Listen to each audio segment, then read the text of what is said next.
the Alabama Crimson Tide and the South Carolina Gamecocks.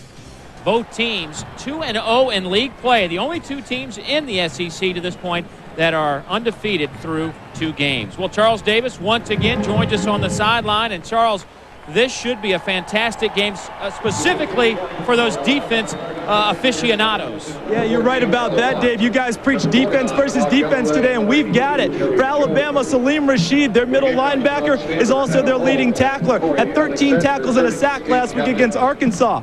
For South Carolina, their outside linebacker, defensive end Kalimba Edwards, is on a collision course with anything that's wearing white today. 14 tackles last week in the big win against Mississippi State. Both these guys are their leading tacklers. They're ready to get it on. We will keep a close eye on Kalimba Edwards today. This guy is, I'm sure, a certain NFLer down the road.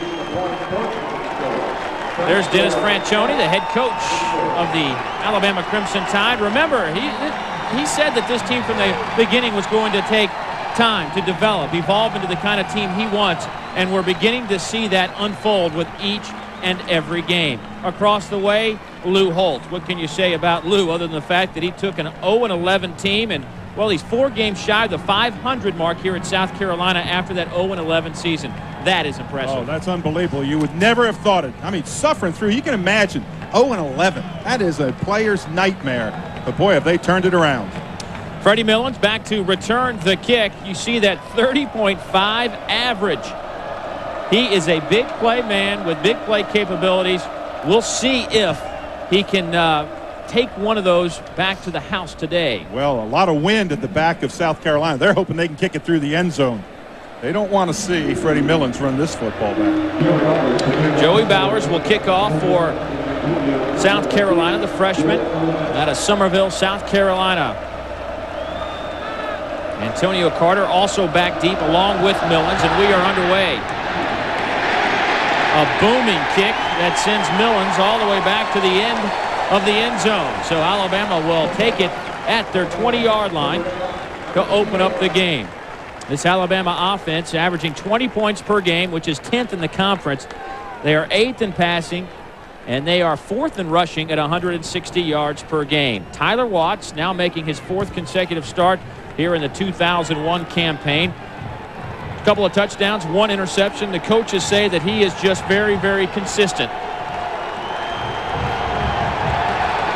Well, you always want to get that first defensive series under your belt. That's what South Carolina does. They want to get 3 and out. That's their goal. Pitch to Galloway. Tripped up, maybe a yard. Willie Alford, number 20. Here's our Chevy offensive starting lineups. Freddie Millens, second all-time at Alabama in career receptions. He's in the top 10 in just about every category in terms of receiving and returning. Dante Ellington, the only returning offensive lineman to start in 2000, but he's had an up-and-down year to begin with. Coaches say we don't need to see him on television. When you see the offensive lineman on television, that's usually not good. Millens in motion on second down. Watts throws it. Hits Millens. That'll be close to the first down, about a yard shy. And here's our Chevy defensive lineup. It's a relatively small defensive front 3 for the South Carolina team, but these guys have gotten after it so far. The linebacking core, we got Kenny Harney back in the lineup after suffering a couple of injuries, but Kalimba Edwards, we talked about him in the pregame show, and here to open up our telecast, he is a good one. And all of these guys in that secondary can hit you. Third down and 1, 4 wide receivers. Single setback is Galloway.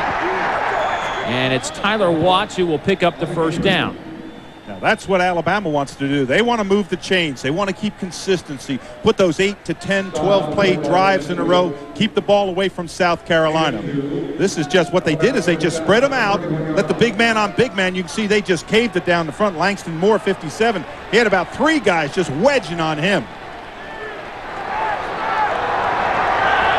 Shotgun on first down.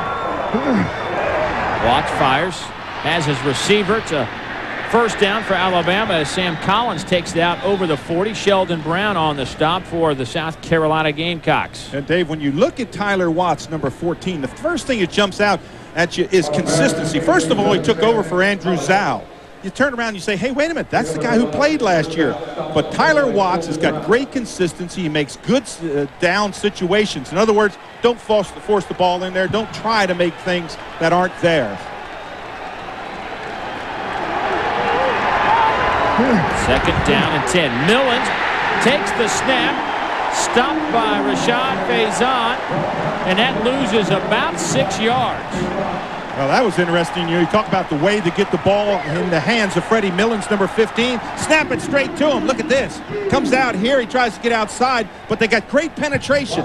You've got to come after him. You know that Millens is not going to throw the football, or at least you don't believe he is. Now Watts takes back over. Officially a loss of 7. So second down and 17. Little play action. Watts under pressure, scrambles out, being chased close to the 50, dives, fumbles the football. Brown can't cause the fumble. That was when the ball hit on the ground, it was dead. Boy, it's going to be close to the first down, Dave. Absolutely. He is right about the 48 of South Carolina, and that is where the first down marker is. Watch the decision here. He's pressured. Now he comes out here. Is he going to run out of bounds? No, he's going to get everything he can. Look at this. Up in the air. Get as much as you can. That's a lot of courage. You don't run out of bounds in that situation. Oh, did he fall awkwardly? So they give him the first down. He made it by about a half a yard. Ray Hudson checks in at tailback for Alabama. And here is Hudson on the pitch. Hudson inside the 45 to about the 41 of South Carolina. Andre Goodman comes in to make the stop, the senior out of Greenville, South Carolina. And you know what's interesting? When you can run the football like this, you can really play well. Jonathan Martin makes him pitch it. Now he's got it one-on-one. Just put your head down, pick up those yards. When you get to the outside and that running game is going, it opens up the pass. Then you can be selective. But you can't be selective if you don't first establish the run. They also put him in a good situation at second down and 4. Here's Millens near side. Millens couldn't get the corner. Big pile up right in front of that South Carolina bench. This is really an interesting play selection. A lot of swing passes, nothing long, just trying to keep on eating away at them. There, of course, is Charlie Strong, defense coordinator for South Carolina. This is what he did not want to have happen. He did not want to see Alabama come out and put together that 8, 10, 12 play yard drive. Yeah, Lou Holtz said his defense had to force some more 3-and-outs. And this is the 9th play of this opening drive, which started at the Alabama 20. First and 10. Galloway with a couple. Galloway, 6'1", 225 out of Millington, Tennessee. Averaging 4.4 yards per carry. He does have 1 touchdown today. Here's what Alabama's offense has done. They've been matched defensively in terms of touchdowns. The 2 touchdowns last week against Arkansas by that Bama defense. They've struggled. They've gone well 20-20. Yeah. Get to that red zone, it's been a hiccup or 2. Yeah, well, that field gets a lot shorter in there. It's almost like it's an extra defensive back when you're inside that 20. Sam Collins can't handle the pass. Sheldon Brown on the coverage. And Dave, this is the situation that Charlie Strong told us about. There is a flag on the field all the way across. Didn't see that. But this is the situation where Charlie Strong said, hey, we have got to stop them on 3rd down. They are talking with South Carolina. Ineligible receiver downfield, is that? That's our referee, Doyle Jackson. Dennis Franchione getting a answer to what exactly happened.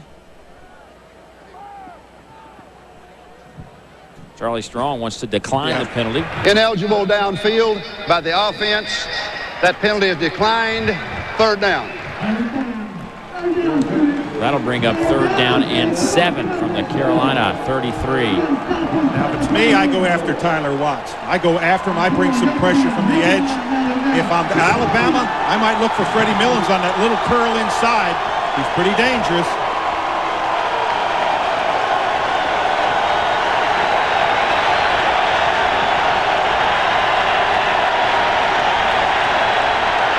Oh, and Watts saw it. He called an audible.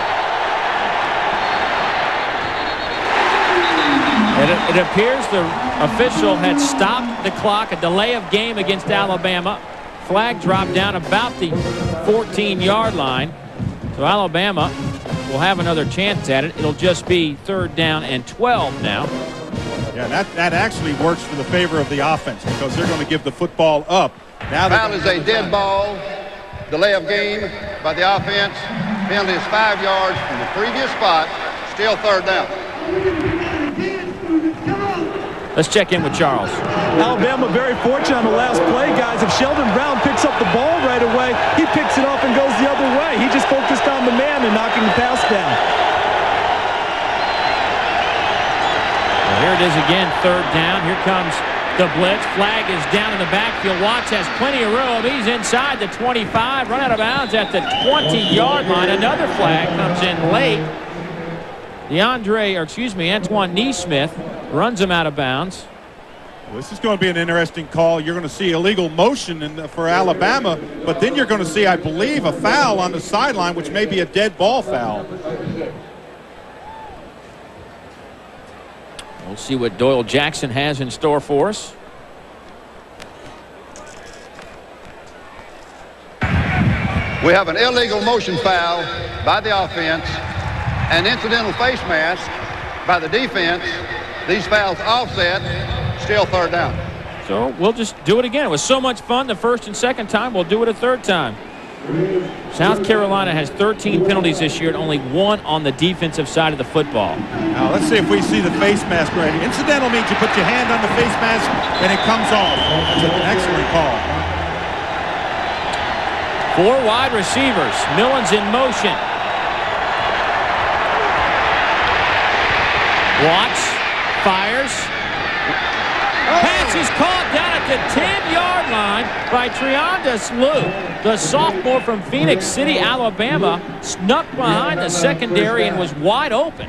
I'm wondering if Faison touched that football. Let's see if we can see it. Watch number 11, Faison, see if he doesn't touch the football. Now he's open right there. He's wide open. But I think Faison might have gone up and hit the football. If he didn't, he came awfully close to it, number 11. Luke somehow didn't have anybody around him. That was a gain of 29. You see the possessions inside the red zone. Only 1 touchdown in 8 possessions. Couple of tight ends. Here's the option. Watts keeps it. Watts to the goal line. Stopped there at about the 1. Andre Goodman stopped him from scoring the touchdown. Boy, and Watts puts such pressure on you. When he comes out on that little option play right there, he's reading the defensive end and the linebacker. 1 rushing touchdown in the last 20 quarters. You have to go back to 2000 game against LSU to find a rushing touchdown. Watts already 28 yards on the ground. Here's the handoff. Galloway, loose football down at the 2-yard line. Who's got it? Well, that ball came out right away. Alabama retains possession. Oh, that would have been an early heartbreaker. Ahmad Galloway. And Dave, watch the hit right here. Watch Galloway. You hit on the helmet. See how the ball comes right out there? To scramble for it. Good heads-up play there. That might have been Justin Smiley came up with that football. The left guard, 78. 3rd and goal from the 2. Remember, this drive started at the Alabama 20. Connie Lau in motion. Watts stopped shy of the goal line. Rashad Faison stepped up and made the big play. And Alabama will go for 3. That keeps that stat live, that 1 rushing touchdown. Incredible series right here. Good penetration. Get there, don't let go. Hope for help. Get some help there. They come up, make a huge stop. Neil Thomas, who we saw a couple of weeks ago win the game basically against Vanderbilt with 4 field goals. This is a 19-yarder. He's 6 of 8 on the season. This kick is up, and it is perfect. So Alabama once again puts together a solid drive, but they just can't put it in the end zone. It's 3-0 Alabama. Back after word from your local station. Alabama goes 79 yards and eat up nearly 7 minutes on the clock, but all they could get was a field goal, but they'll take it because this is going to be one of those games, I believe, that will come down to a field goal. Derek Watson back to return the kickoff. He leads the Southeastern Conference by 0.2 of a yard over Freddie Millens at 30.7 yards per return. This is Corey Alexander, however, number 3, who's got lightning speed. Flag is down. Alexander fumbles the football. It appears South Carolina has it.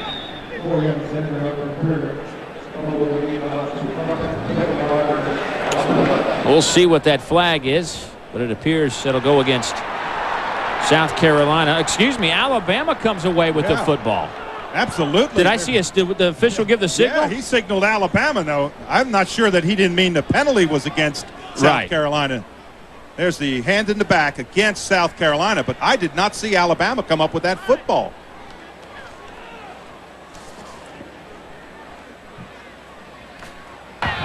The fouls are illegal blocking in the back by the returning team. They are declined. First down. So Alabama did come away with the football. Oh, my goodness, what a huge break.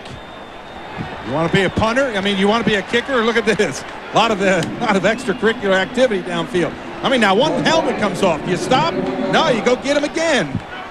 Let's see if we can see where the ball comes out. The flag's already for the back. Now, all I see is South Carolina players on top of it. Oh, there's the ball right there. Look, they're still going after it again. Put your helmet back on. Let's try it again. Jonathan Martin and Neil Thomas going at it, but that's irrelevant to this point for Alabama because they got the ball inside the 25. Watts pump fakes, has to run it. He's got some room on the near side. Watts out of bounds at the 10-yard line. That'll be a Bama first down. Watts on that last drive, Dave, accounted for 28 yards rushing. He actually had a 20-yard rush as well, which is the longest play given up by the South Carolina defense this season. The previous long was a 15-yard run back in the opening game against Boise State.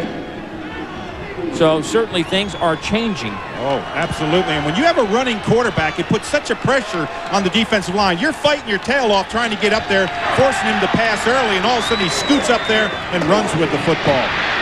It's Antonio Beard, number 34, just about the 6-yard line, maybe the 7.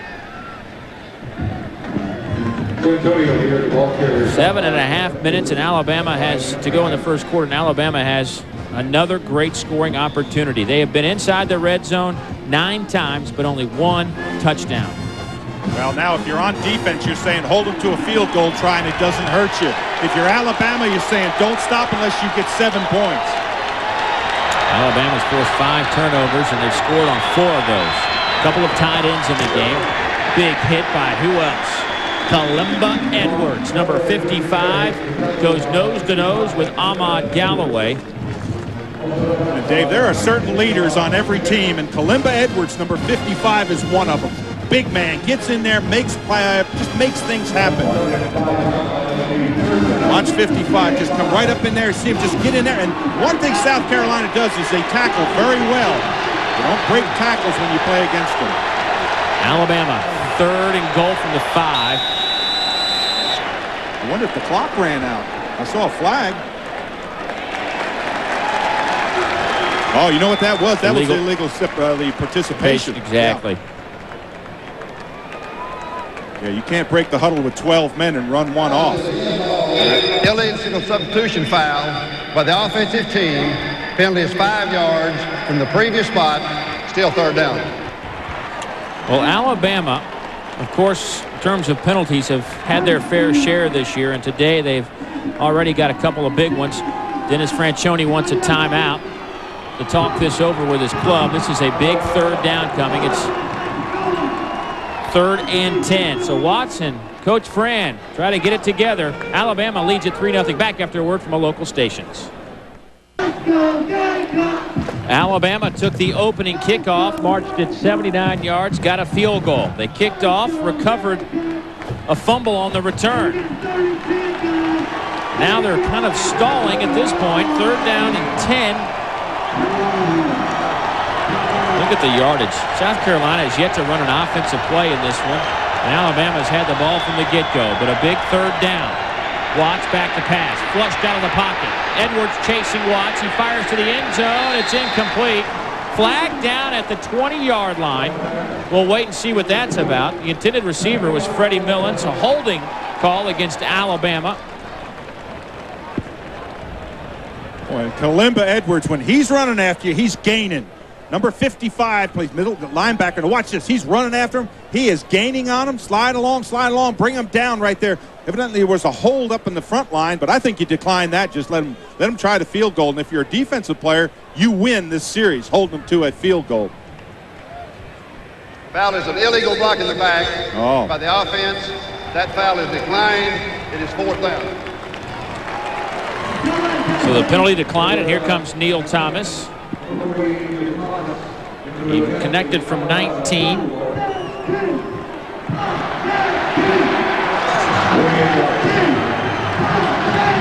This will be a 27-yarder.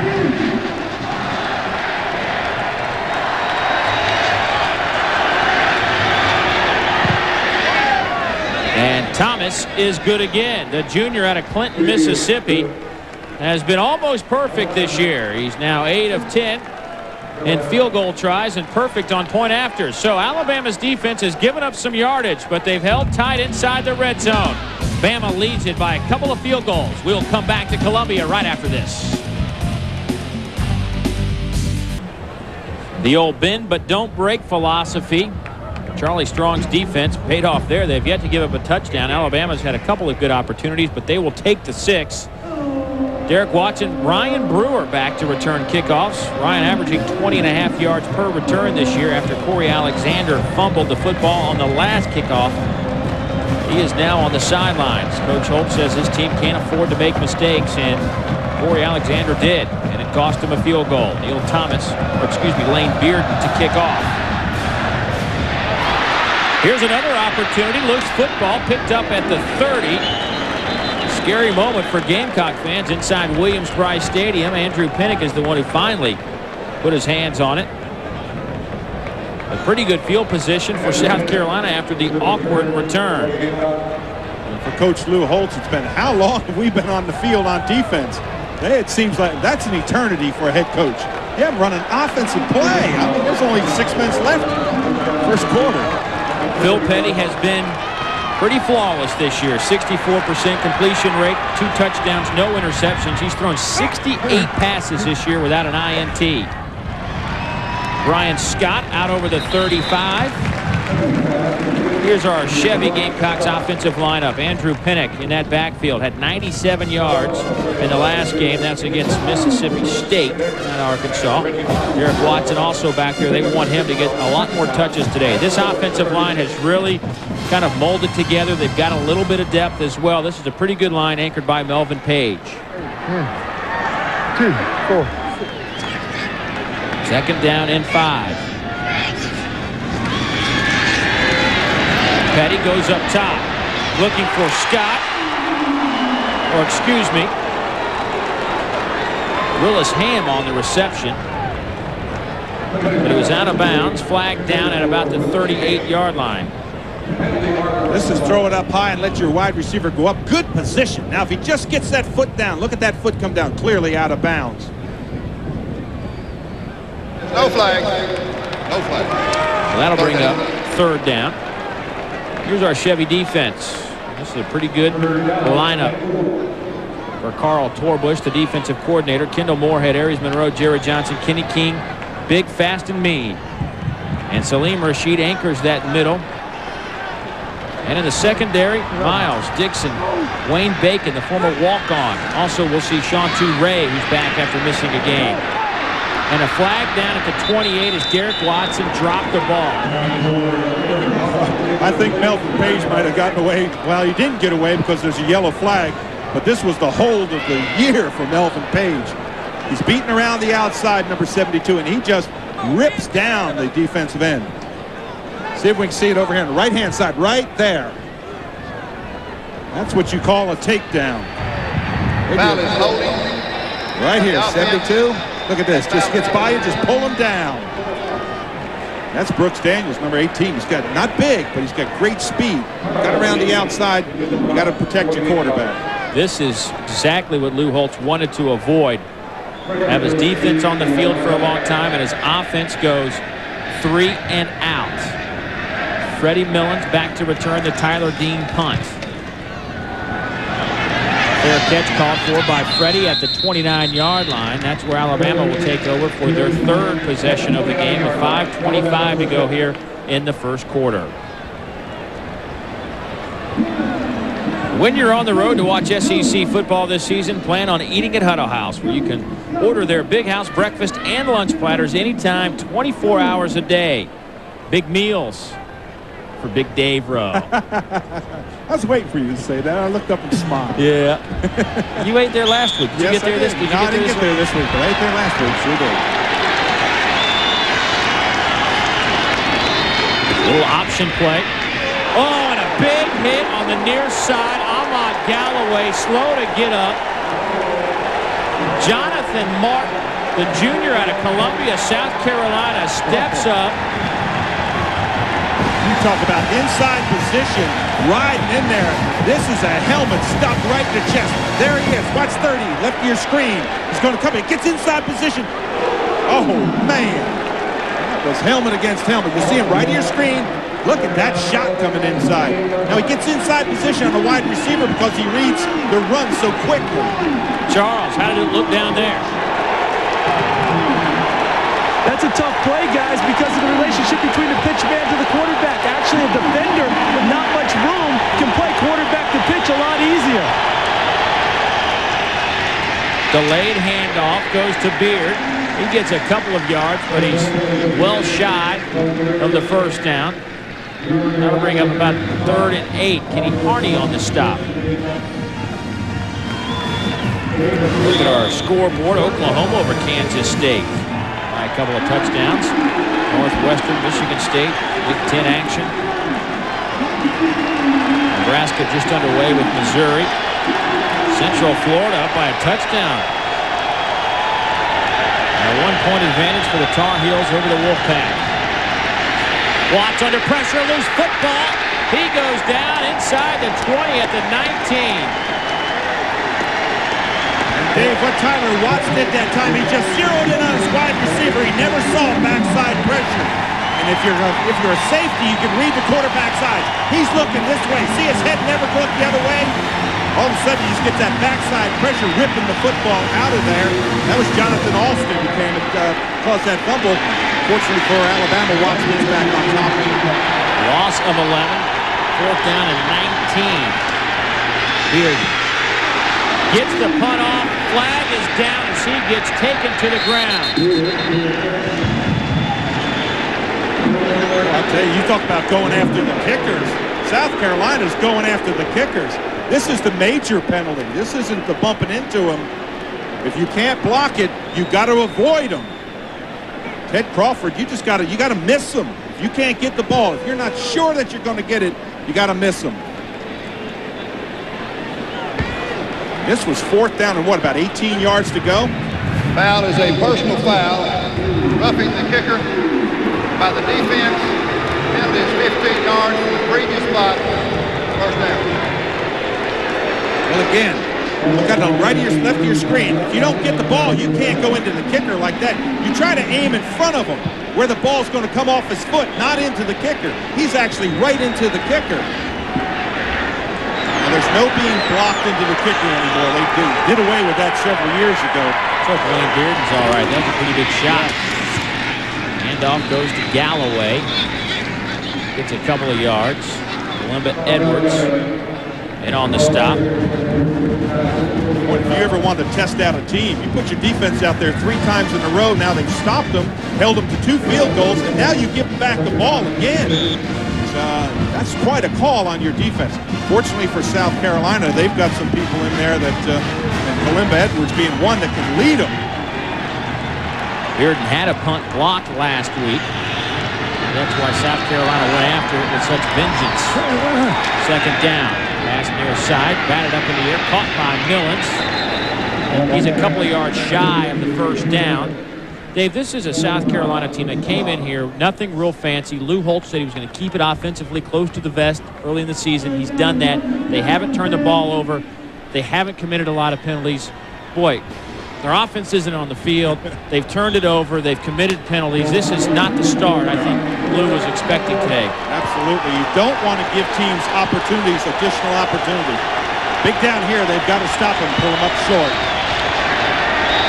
They have converted 2 of 5 third down opportunities today. Loose football. Oh, South Carolina had it. Lost it. Do they have it again? They will give it to the Gamecocks. Jonathan Martin recovers the fumble. What they did, Dave, is they blitzed on a rundown. They covered every gap. You slide your lineman to a gap, the linebackers fill it. If you can split it, you go for a lot of yards. You see every gap. But he never got the handoff. You see the ball there? Watts goes after it. Heads up play there. That's just pulling the football back out. That's just taking it away. But you see the ball never get in the running back's hands. Galloway never got the football. Boy, have we seen the football hit the grass today quite a bit. Ryan Brewer, far side. Brewer has some space. Inside the 30, takes 3 or 4 Tide players to finally bring him down. That'll be very close to a first down. I think he has it. Yeah, good blocks downfield. Gauss on one of them, and I think that might have been Bolden on the other. He was blocking on Bolden. Scott, 82, is getting a good one. Look at this, downfield. There at the top of the field, that's the good block by Gauss right there. 82, that's Brian Scott. He gets a block downfield, too. South Carolina, 1st and 10. Eric Watson into Moorhead brings him down. Watson a year ago. Impressive season. He went over 100 yards 6 times a year ago. Averaged 166 yards per game total offense, which led the Southeastern Conference. But really off to a slow start. Coach Holtz wants to get him the football more. That pass is complete at the 20. That's about a yard shy. Willis Ham makes the reception. Well, you can't play that deep on the coverage. You've got to come up a little bit. Now, let me tell you, from a momentum standpoint, if South Carolina can punch this in, you've called your defense to do everything. They've responded. If your offense can pop it in there, then your defense is bolstered back up. You go back out there with a lot of emotion. 3rd and about a yard. We are under 1 minute here in the first quarter. Full house backfield. Pennick gets the handoff. The 250-pounder out of Bloomfield, Connecticut picks up the Carolina first down. You know, I just like Andrew Pennick. I just like the way he runs. It's tough. He doesn't take any quarter. He doesn't shy away from anything. Sticks his head in there. You just love that. Andrew Pennick went for 97 yards against Mississippi State. And last year versus Alabama, didn't have a great game. Flags are down again. Oh, you don't want to move in here. I think that might have been Wharton over there, went on the snap count. Now, what he's doing, he talks to the official saying, hey, wait a minute. They're calling snap calls over there. Foul is a dead ball. Movement of the offensive line. 5 yards from the previous spot. Still first down. Skip Holtz, the offensive coordinator, assistant head coach, says that he's been given the reins to open it up a little bit, but he hadn't had an opportunity today. But here we go with 4 wide receivers on 1st and 15. Watson met behind the line of scrimmage by Herschel Bolden, a junior from Dothan, Alabama. And if you're a defensive corner, you don't wait for the block to get to you. You attack. And that's what Bolden does on this play. Watch him. He comes up underneath the block. See the block's coming out there. Now he just gets up underneath it. See Wharton trying to get out to him. He doesn't get to him because he attacks on the play. Charles. Yeah, he never backed off. It's like a cover 2, which is a hard corner. Dave Rowe knows about those hard corners, those guys he played with at the Raiders. They're underneath it. He beat the blocker before the blocker had a chance to get him, an offensive lineman.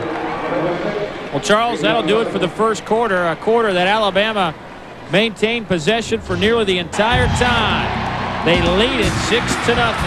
A lot of emotion in Williams-Brice Stadium. We'll come back after a message from Advance Auto Parts. Alabama behind a couple of field goals lead South Carolina 6-0. We are just about set for the second quarter, and in the first quarter, Alabama had the football 11 minutes and 43 seconds. But here is a second down and 19 for South Carolina with 4 wide receivers. Over the middle, bobbled and dropped. That would have been 6. Derek Watson. That's twice today Derek has dropped it. And what did Lou Holtz tell us yesterday? The best hands on the team.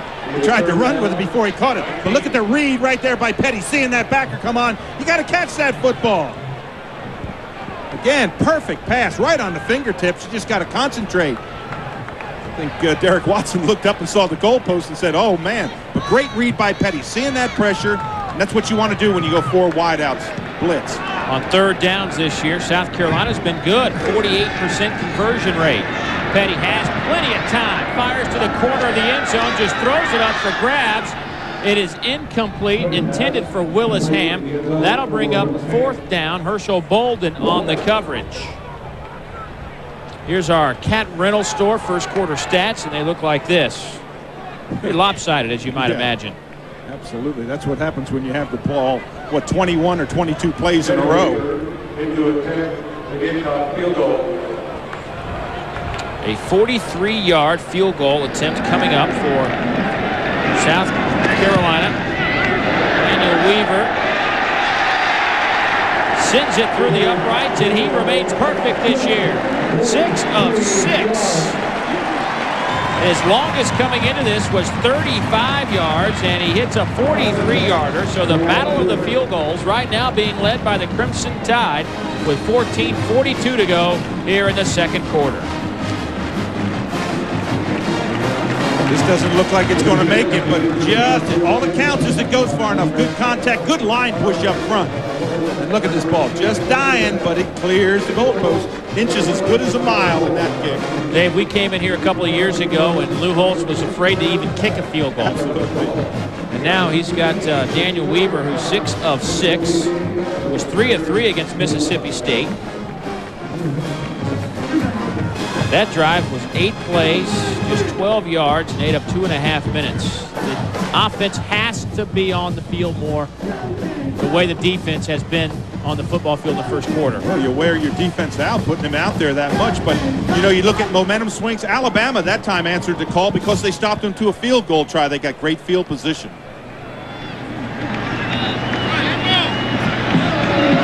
So, Freddie Millens, Antonio Carter, back to receive the Joey Bowers kick.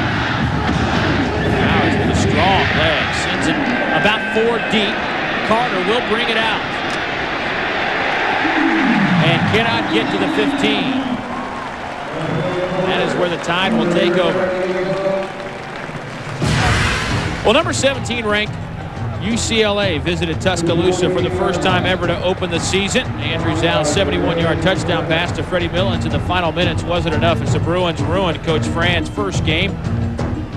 Then Coach Fran got his first win the following week as both Vanderbilt and Alabama did not get into the end zone, but Neil Thomas kicked 4 field goals for the 12-9 win. Then last week, the defense scored a couple of touchdowns against Arkansas, and that was all that Bama would need. They went on to beat the Razorbacks 31-10. How about this? The Bama defense accounted for 129 yards last week, and there's 4 turnovers.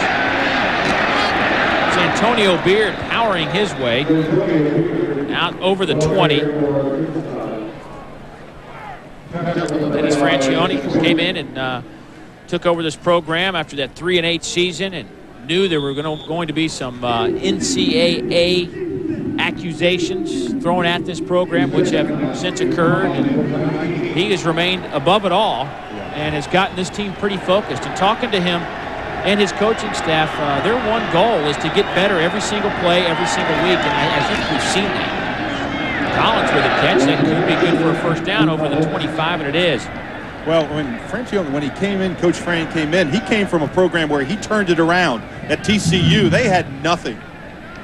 He just turned that program around and made him a winner. How about this? You know, in 2000 at TCU, Coach Franchione's team led the nation in total defense, scoring defense, and kickoff returns. We're seeing some of that evolve here with this team. They're good on kickoff returns. Their defensive package is pretty good. Their scoring defense is good. There's Galloway. Galloway may have lost a couple of yards, but a flag down at the 25. Andre Island in on the stop for the Gamecocks. Holding against the offense. Boy, in Alabama, they just can't have these penalties. And I'll tell you one thing, if you're a head coach, it just grinds your heart out. Well, coming into this one, Dave, Alabama had 27 penalties for 170 yards. That's the fourth most in the league. And Coach Fran told us that he had to implement some penalties for these teams on the team for getting flagged. 20 push-ups per penalty. By the offense, penalty is 10 yards from the previous spot, still first down.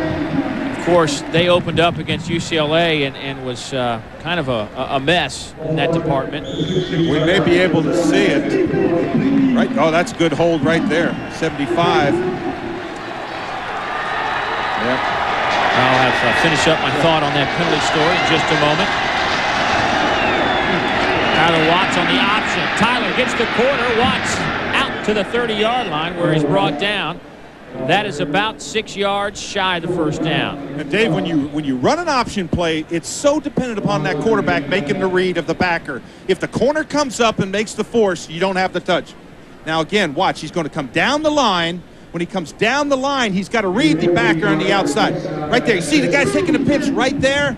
He's going to take the pitch. So what he does is he turns up. Now, you can't get back and make that tackle. And he just stretches it forward for the additional yardage. But you've got to read that pitch play. If he takes that pitch, you turn up. Here's Beard. It's a yard or two. That'll bring up a third down and about 5. But Coach Fran did, going back to those penalties, he made his team do 20 push-ups every time they were flagged for a penalty. Against Vanderbilt, he said, hey, if you guys have 5 or less, we won't make you do any. If you have more than 5, it's double. The team came in after the game, only had 4 penalties. That's what they couldn't quit talking about that. But they came in and said, hey, Coach, only 4 penalties. Pass is caught, first down. Sam Collins to about the 37-yard line. Sheldon Brown runs him out of bounds. But it didn't work last week, Dave. 113 penalties last week, so they ended up having to do 160 push-ups. You have to know where the marker is if you're a wide receiver. Look at that, right just past the marker. And I really like Tyler Watts, and I like his decision-making out there. But you're right. You go back about the penalties. What you do is you 260, my math was wrong. But I was going to say, what you do is you try to make a game out of it. Here's Watts. Catches the corner. Watts into South Carolina territory. Pitches the ball out of bounds. Tyler Watts was looking for the trailing tailback, Ahmad Galloway, and pitched it out of bounds. Really not you never want to give up the ball, but he was pitching it to the boundary. Now, I believe that you have to make the quarterback pitch the football. You can't let him keep on turning up. What he's doing is he's reading the outside backer right there, number 11. You see how he forces him? He forces him to take that pitch. Now, watch this at the tail end. He tries to flip it outside. They're lucky they came away with that ball. Charles. Hey, guys, you remember the old days of the Alabama wishbone under Bear Bryant? That was coached where the trail back would continue downfield with the quarterback keeping that pitch relationship. I don't think they're doing it as much nowadays in this type of option attack. A gain of 32 for the Crimson Tide. Here's Watts. To the corner. Touchdown, Alabama. Jason McCadley. A 31-yard touchdown strike, and Tyler Watts is in control here in the first half. Well, what makes this play work is the time of it. Watts could have sat back there and eaten a sandwich. He faked a little play action, took back. He watched McAdley come watch this. Look how long. No penetration. Slide over here. Now look at McAdley all the way back across the field. Wide open. No coverage on him. You just can't have that much time. You can't sit back there and wait. Only McAdley's second catch of the season. It goes for 31 yards, his first touchdown of the season. Here's the point after. It is up and good. So Alabama opens up a 10-point lead on the Jason McCadley touchdown reception from Tyler Watts. Tyler Watts has been the man in Williams-Brice Stadium here in the first half. Back after this. Alabama leads it by 10. 11:48 to go in the second quarter from Williams-Brice Stadium. That Charlie Strong defense has been on the field 14 minutes and 37 seconds so far today. Lane Beard will kick it off. Ryan Brewer, Derek Watson back to return this kick, and it is returnable. It'll be Watson about a yard deep. Derek bounces, but tied up at the 21-yard line, 22-yard line, and that is where South Carolina will come out and try to get something going. Let's check in with Charles, who has more on Kendall Moorhead, who we are, those in the SEC, glad to see him back on the football field. As well they should be, especially the people at Alabama. Kendall Moorhead blew out his Achilles tendon last year in preseason. Didn't play all of last year, obviously weakened the Tide defense. He's back there wondering how good he was going to be. 2.5 sacks last week against Arkansas. I'd say pretty darn good. Watson out over the 25. Daniels and Rashid combined for the stop. Dave, the time for Carolina is not to panic. Total yards is incredible. Look at that, 230 to 26. But don't panic. Don't get away from what you've done well. Stay with your game plan. You thought about using Watson, getting him 18 to 20 carries. Still get him 18 to 20 carries. But you've got to take the pressure off this defense. You've got to move the chain. Pass is complete near side. That goes to Matthew Thomas, the true freshman from Pearson, Georgia, with his third catch of the season. Thurman Ward on the stop. Thurman Ward, a guy that coming out of high school had verbally committed to South Carolina, but ends up signing with the Crimson Tide eventually, and he's on the football field at a 60-yard touchdown interception against Arkansas last week. Also good friends with Freddie Millens in high school. Corey Alexander out around the right side. He's about 4 yards shy of the first down. Rashid goes to make the stop.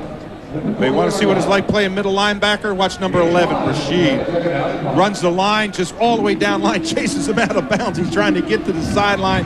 When you've got that kind of range, that's why they moved him to the middle. Look at that, 13 tackles against Arkansas.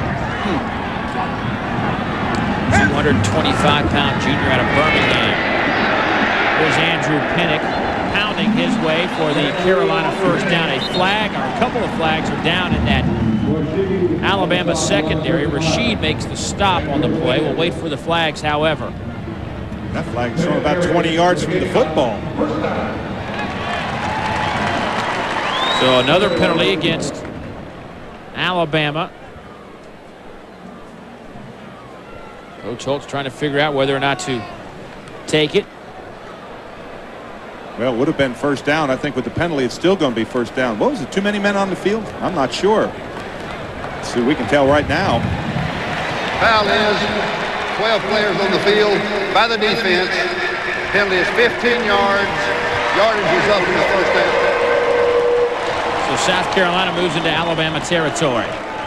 The announcers for this game are selected and compensated by Jefferson Pilot Sports. This broadcast is a copyright presentation. Any use of this broadcast without the express permission of the Southeastern Conference and Jefferson Pilot Sports is prohibited. Petty hands it to Pinnock. Pinnock tripped up at that line of scrimmage. The front four, Moorhead, King, Johnson, and Monroe. Pretty active group. They've got some size in the likes of Kenny King at 280, Moorhead 290, Johnson 275, Aries Monroe at the other that left end goes only 240, but he's packing about a 43-inch vertical leap. I know. When I heard that, I went 43 inches. You realize how high that is? I've never heard of anybody go. That's Michael Jordan. Kendall Moorhead, another tremendous athlete, even with that bad Achilles.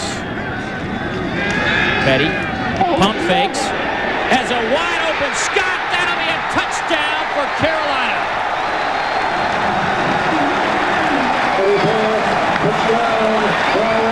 Dave, what Phil Petty did that time, great quarterback fake. Faked out to number 19, Goff. Everybody bid on the fake. He found Scott on the seam, and delivered the football. Credit his offensive line for giving him a little time. Also credit Skip Holtz because what he did is he stayed with his game plan. Nobody was near Scott. Ryan Scott with his second touchdown reception of the season. He had one against Georgia as well. Daniel Weaver's point after is up and good. And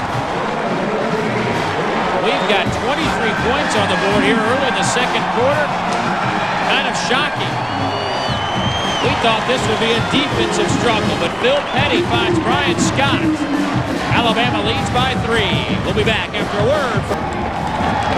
Only the second touchdown catch for a touchdown the Alabama defense has given up this year. But Alabama could have used it. They were struggling offensively because they just didn't have the football. It's a 3-point game. Bowers kicks off, and that'll go to Freddie Millens. Millens out over the 30 to the 32-yard line, and his average of 30 yards per return will stay intact. Tackle made by Jermaine Lemon. And Dave, let's take another look at this play and see why it works. First of all, you're going to see Watts right there. He's going to fake the ball out here. Again, look at, Petty. What he does is he fakes the ball out there. Scott is on this diagonal right here. Here's Scott. He's on that diagonal right there. He's just going to burn him right there. You see how the corner squatted down? He bid on the fake that Petty had thrown out into the flat. That little head fake and arm fake. Bid on it, squatted down, and never could recover and cover Scott. 6 plays, 78 yards. Loose football. Who's going to come away with it? That is the 4th or 5th time today we have seen the ball hit the turf. That'll be Alabama football, second down. Well, you got to hit the pocket. You got to put it right in the belly. See, he hits him up in the chest. Just can't put the ball up there. You got to put it, you raise that arm up, you make a basket. It's one of the old basic principles of football, and you place the ball in the basket. Tyler Watts, 98 yards passing, 75 rushing. He has had a great day, and that rushing yard includes a sack he took of about 15 yards. Watts under pressure, has some time. Fires, pass caught at midfield. Antonio Carter, the junior from Tallahassee, runs clear across the field to get open. Well, he can run clear across the field because he's got a lot of time. You have to credit this offensive line of Alabama for giving him a lot of time. Again, here comes the route. He's coming all the way across the field. Watch this. Now, your quarterback's in trouble. Raise your hand. Show him where you are. There he is. You see big target? Nice delivery there by Watts. Carter having a good season. There's Galloway. He's close to a first down. Hard driving run from Ahmad Galloway. Tackle made by Faison in that secondary. Rashad came into the game with 24 total tackles. There's Charlie Strong. Don't forget, at halftime, we'll be taking a look at the Alltel halftime stats and much, much more. Charles Davis will be along as well. Interesting ball game. A lot of yards have been racked up in this one, and we didn't think that that would be the case. No, we thought we'd see a defensive throw. Oh, there's another fake. Batted in the air, picked off in the secondary by Andre Goodman. His 3rd interception of the season. Jermaine Lemon may have tipped the ball up in the air and gave Goodman the opportunity to catch it. Absolutely. Watch Lemon, number 36, get a hand up. They were doing the exact same thing. They were doing that little fake now, throwing deep. Look at Lemon right there, gets the hand up. Then what you do is you yell, hot, hot. Everybody reacts to the ball, and they intercept it. Big turnaround for South Carolina. Goodman has been solid at that corner spot. Now 3 interceptions this season. Flags are down. Alabama may have jumped. Flag on the far side as well. So we'll hold off on that decision. Brian Scott with the catch. The flags on both sides. Well, what you want to do is you want to continue this play. If you're on offense, you say, hey, maybe it's a defensive penalty. You continue the play. I don't know what this. That was the offsides. That was the first part, so that's why you continue. Now, what happened? Was the other play the same thing? It might have been the same thing, the other flag. It appears that Alabama was the guilty party on that occasion. Talking to Phil Petty is our referee today, Doyle Jackson. Well, this isn't hard. You take the penalty. Foul is offside by the defense. Penalty is accepted. 5 yards from the previous spot. Still first down.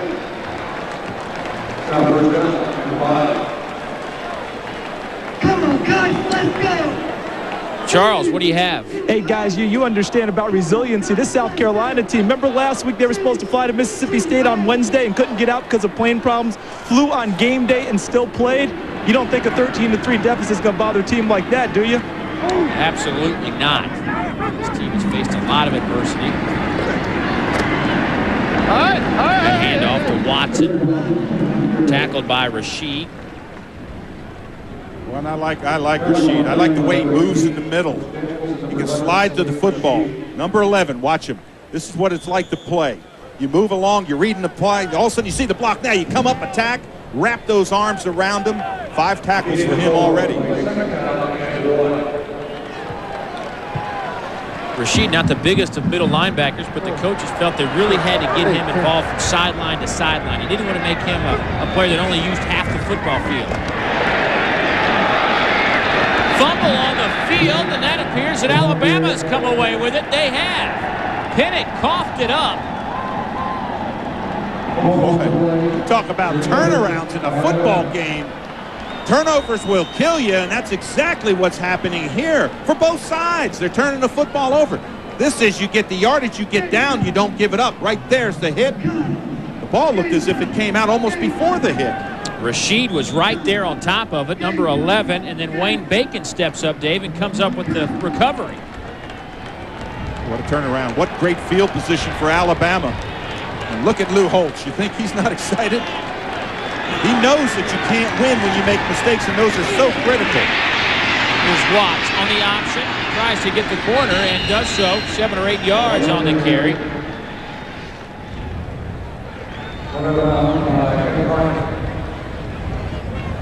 Carolina miscues today. A couple of fumbles. The first fumble was on a kickoff return that ended up being a Alabama field goal. A couple of penalties as well. And Dave, I can tell you, if I'm Lou Holtz, what I'm going to turn around and say, I'm going to walk over to my defensive coordinator, Charlie Strong, and I'm going to say, you make sure the quarterback pitches the football. We tackle him first. They've got to force him, because if Watts, if he just keeps on turning up, it's going to be a long game. Galloway pounds it right into the middle of that defense, trying to pick up the 1.5 yards needed for the first down. We'll see if he did so.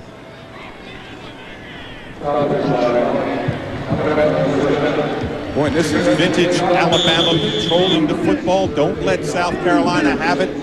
Everything going their way. They made a couple mistakes. They were able to come up with big plays to stop them, but I'm serious, they are just taking the entire crowd out of this football game. Watts fires. Pass is caught by Millens. Millens inside the 10 to about the 7-yard line. Goodman on the stop for South Carolina.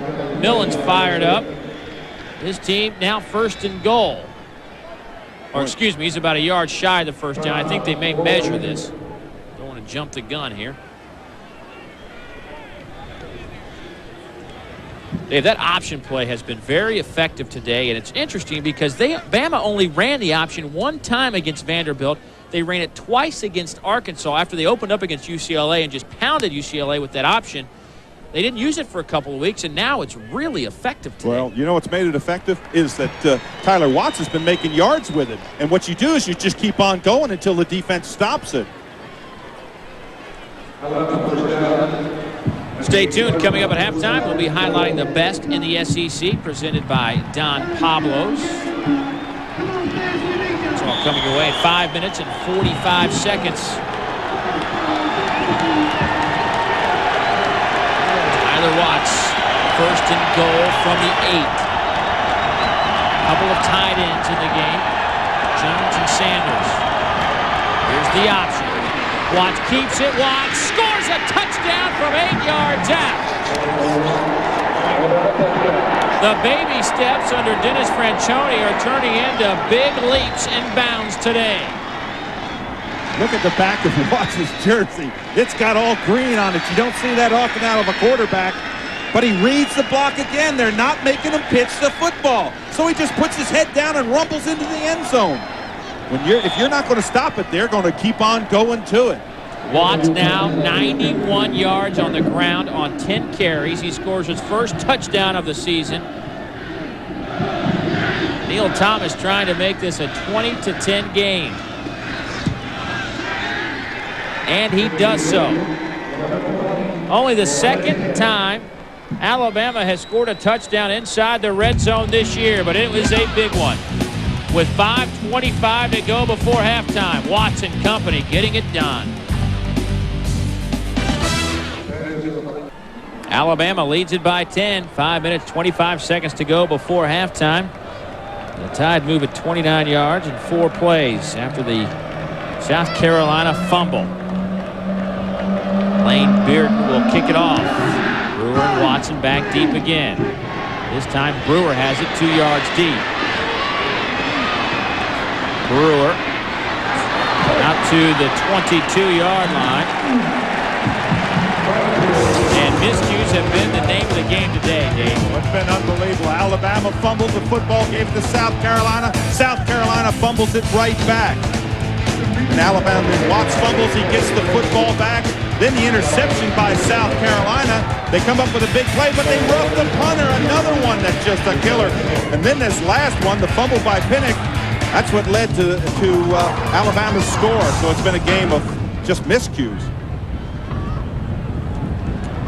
You know, that man not happy about it. Lou Holtz. Oh, I can tell you. Shotgun with 5 wide receivers.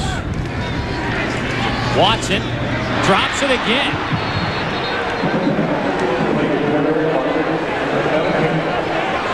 You know, that's a good read by Petty coming out of there. What he does is he reads the backer coming right on him. He drops the football up there. You see Watson, he's going right out there. You see him on top of your screen on the right. He just drops the football. It's like he's taking his eyes off. Phil Petty now 7 of 12 for 74 yards, 1 touchdown. Had a couple of balls dropped today. Petty will move back in the shotgun, move Watson to his left.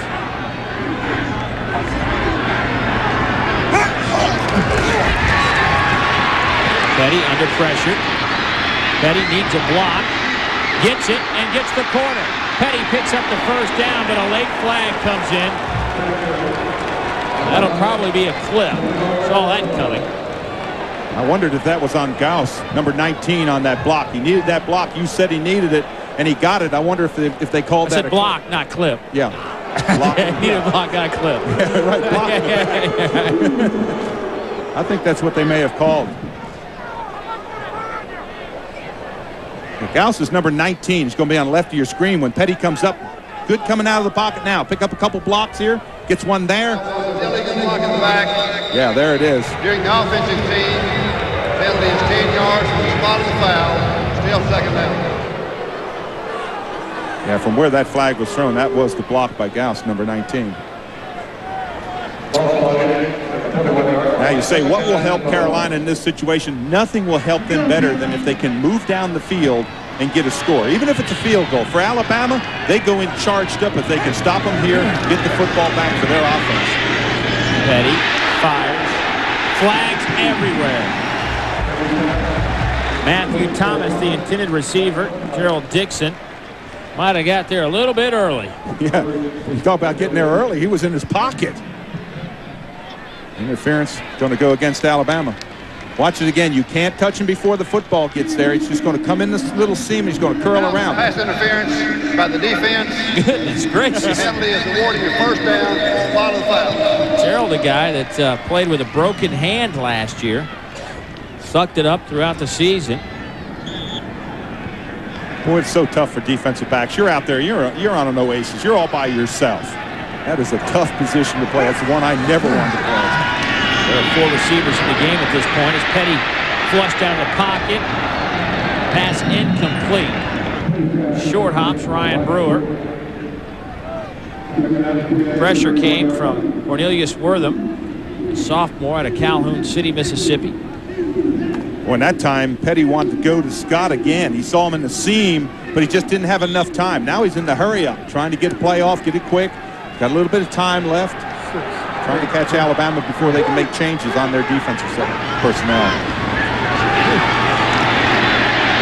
Watson can't get out of the grasp of Brooks Daniels, the sophomore from Jasper, Florida.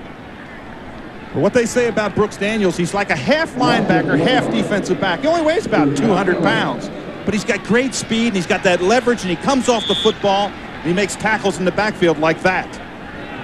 They really like his play. They want him to put on about 18, 20 pounds, get up in that 220 range. 3rd and 11. Petty over the middle, passes. Nearly picked off. It was right in the hands of Wayne Bacon, number 24. I couldn't believe that Bacon missed this. You talk about an opportune time. He read it well. He's the strong safety. Left of your screen, dropping back. Watch him right here. He reads it, steps right in front. He's got it. I mean, it's right in his hands. And look at the reaction. You know when those defensive backs miss them, and you get up and you do that. Oh. Tyler Dean to punt it to Freddie Millens. Millens calls for a fair catch at the 31, and that's where Alabama will take over. No flags on that play. Alabama leads it by 10, just under 4 minutes to go before halftime. 39-yard punt by Dean. Well, here's the Alabama schedule. After this one, they will head back to the state of Alabama and take on UTEP at Legion Field. And then they'll go to Ole Miss. How about South Carolina? The schedule a little bit more balanced than it's been in the past. They've bunched up some really tough games, but they threw in the Wofford game, able to reschedule the Bowling Green game that was postponed or canceled due to the activity on September 11th.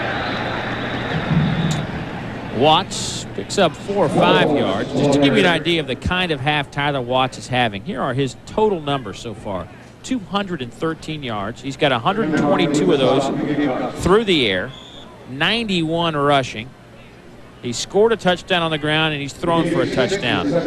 That is a pretty impressive half. Well, and if you're a defensive and you don't make him pitch the ball and you don't make him pay for when he runs it, he's just getting bigger and bigger. He thinks he's like 240 pounds now.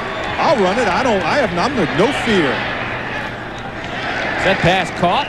It is. Terry Jones Jr. looked like he might have kicked it to himself. It was a low pass around his feet. I thought the same thing. I thought it came off his foot. Golly. Terry Jones with his 5th catch of the season. It's thrown behind him. Watch him reach out. Left of your screen. See him running out of this picture right there. Now watch this. He gets right. Oh, he does make it. Whoa. Not as picturesque as I thought it was, but a good catch. It's a big catch for Terry Jones. Sure is. You know, he got hurt in this game a year ago and missed the remainder of the season. So he's glad to be on the football field. Gain of 5 makes it 1st and 10. Handoff to Santonio Beard. That's another 1st down. And Dave, Alabama has 2 timeouts. They want to save them. Still 2:52. A lot of time left. But you want to think about those timeouts. Again, just fake handoff when you got everybody thinking about your quarterback, and that's just rumbling up through there. Golly. We've seen a lot of Santonio Beard today, and that's because Brandon Myree has left the football team. So Galloway, Hudson, and Beard are the tailbacks. And you see the total yards, 270 to 92. Wow. That's a blitz right now. Millens with the catch. That's a gain of about 8.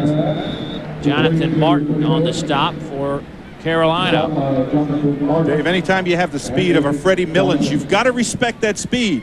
And what Tyler Watts is doing is he's just throwing a little hitch off and let him find a little seam. He can pick up 7-8 yards at a play. You've got to come up and challenge him a little bit. If you're going to blitz, you got to have confidence that you're going to get there and make him throw quickly. So you got to come up. Freddie came in here to this game with 7 catches this season. He has 5 today.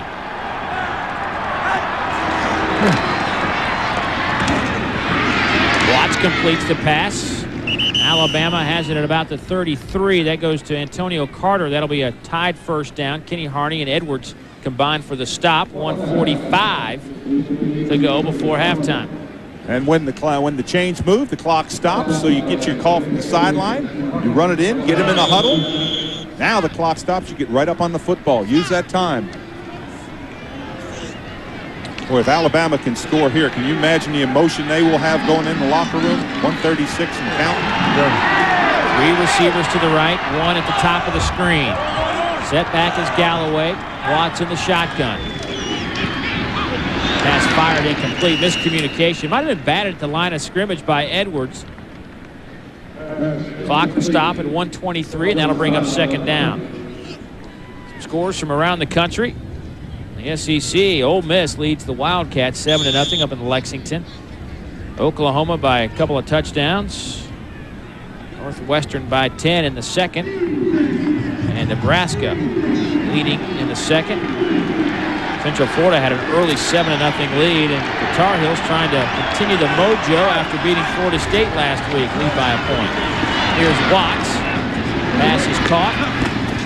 Millens gets 5 or 6 yards on the play. Neesmith pounds him out of bounds, and that is the 6th catch today for Freddie Millens. One off his total coming into this game. And let me tell you, between the combination between Watts and Millen, what happens is a quarterback, you get in a flow. Everything is going well. Your receiver's catching the football. Every time the ball's thrown out there, he's got those glue hands, and you just keep on going back to him and back to him and back to him. 3rd down and 3. You know what I'd do? They haven't stopped that option all day long. I might run that option if I'm Tyler Watts. Tyler Watts will call a timeout. Play clock down to 5. Crimson Tide will have 1 timeout remaining. Coach Fran looking back at his bench. Well, it's a long 3 yards, to be honest. There's a difference in long and short 3 yards. It's a long 3 yards. So they may feel that may have been why he called timeout. All of a sudden you look at it and you say, you know, that's a little bit longer than what I think it is. But they've got a lot of options. They've used Galloway up the middle, and he's been effective. They've used that toss. And then they got Freddie Millens out there, and he's gotten cushion every time. The defensive back that's covering him has just dropped off. He's throwing underneath. He's got a lot of options. Charles, the guy that has been missing in this picture is Andrew Zhao as he watches Tyler Watts go to work here in the first half.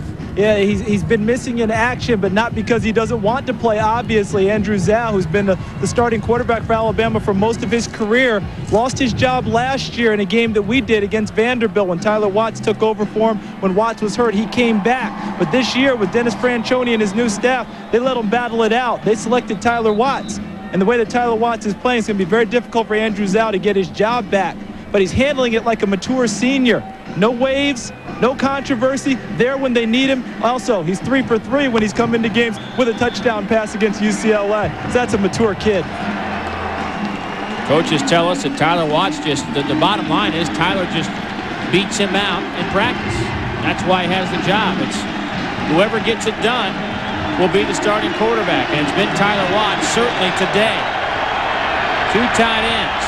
Millens in motion.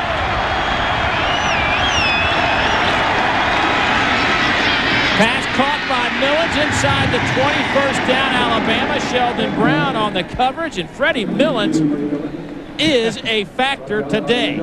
I told you, when a quarterback gets confident, he just knows he's going to catch everything. It's almost like you're in a zone. Runs his coverage off, makes that little turn. The pass is not a good pass. Again, look at this throw behind him, but look at those hands. That's what you want out of your wide receivers. You catch everything thrown your way. You know what you do? Just keep on going to them. Here's the option. Watts dodges a tackle or 2 and gets it near the 10. Tripped up by Edwards. That's Edwards' 5th stop of the game.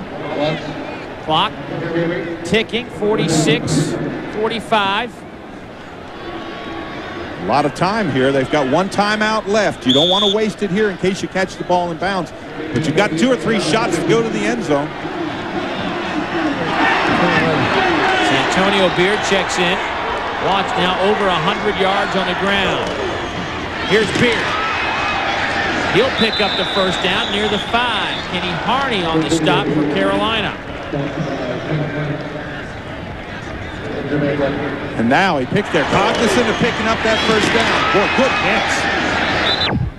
Ooh. That's what it sounds like down there. But they were conscious of picking up that first down. That stops the clock. Now the clock starts running. Interesting. They're changing players with under 20 seconds. They're taking a lot of time here. I can't believe 10 this. seconds on the clock and counting. This may be the last play of the first half. Oh, and he had to call a timeout. Oh, boy. Wow. That's not very good clock management. That play started with about 23 seconds. You waste 18 seconds and then end up calling a timeout. That is not good. So now, Dave, you got to kick the field goal, I would guess, with 5 seconds. You missed an opportunity to go at the end zone. Charles. Question for you guys. Do you think that Tyler Watts thought that they were going to start the clock on snap there instead of chopping play in, chopping time in? Seemed like he was confused because he was taking all the time in the world to go up to the line of scrimmage, looking over the defense, getting ready to make a call. And I think also, Charles, that it happened from the sideline as well. Alabama ran 3 players on. Yeah, it's unbelievable because I really thought that they knew that the clock would start when it was supposed to. It didn't happen. They're changing personnel. A mistake by both sides, whether Tyler Watts or the bench. That was very difficult. And at the half, guys, we're going to have scores, stats, highlights. We're going to take a look at a game of last year, a big-time game that happened right here on this field. I think we might have been there. I think we were. I know we were. By the way, get the exact number here, 84,100, second largest crowd in the history of Williams-Brice Stadium on hand today, as Neil Thomas will attempt a 24-yard field goal. He's connected from 19 and 28 already today. Snap is good. Kick is up and good. So Neil Thomas, 3 for 3 today. He had 4 field goals against Vanderbilt, and Alabama ends the first half with a flourish. 23-10 is our first half score. The Crimson Tide faithful loving it on the road in the Southeastern Conference as we have hit halftime. We haven't found out whether we can move the ball yet or not. When we had to win, we only had 3 plays, but hopefully this will be a different half. All right, thank you, Coach. Good luck in the second half. Coach Holt seemed pretty in control. He's been in positions like this before. Yeah. He's seen his team rally. We saw it here last year against Mississippi State. They rallied from the depths of despair to come back. But this Alabama team looks real focused. Loose football again. Who's got it? Don't tell me Alabama. They're all signaling. Look at them.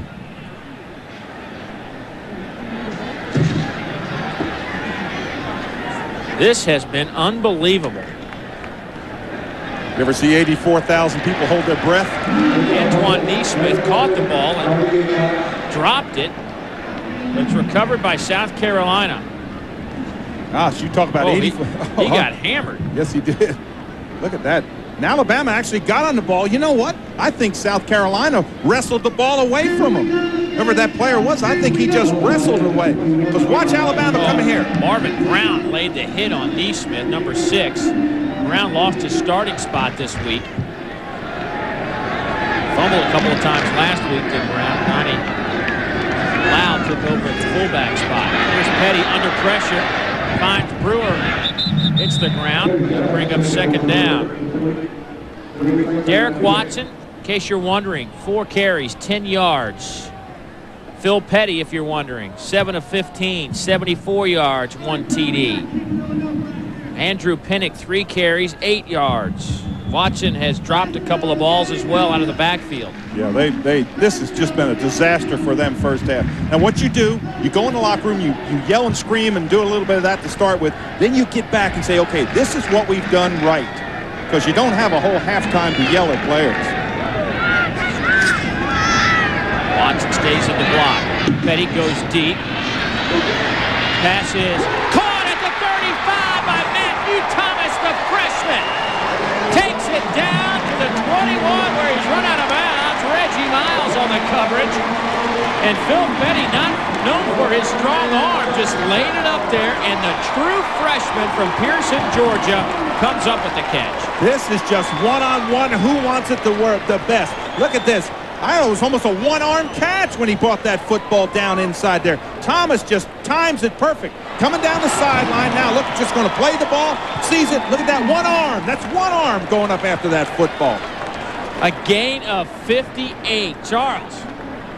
We talked with Skip Holtz yesterday, and he kept saying, if we ever get that one guy who can stretch a defense, a guy who can go deep and make a play and actually catch the ball, sure looked like on that play that Matthew Thomas wants to make a move in that direction. Yeah, Lou Holtz told us somebody on that receiving corps has to step up. They were going to try to get guys like Willis Hambourne involved, Andre Goss, and Matthew Thomas. Thomas has been the one that came up with the big play today, 58-yarder. Naughton McKay-Lozier, sophomore from Toronto, is the player that was banged up. That's why we had the stoppage of play. He gets over to that bench under his own power. Get an update on his status. Dave, let me tell you how much that helps an offense. Oh, you just can't believe the pressure that takes off your back. If they can take it in here and score, they're back in this football game. Petty pump fakes, goes to the corner of the end zone, out of bounds.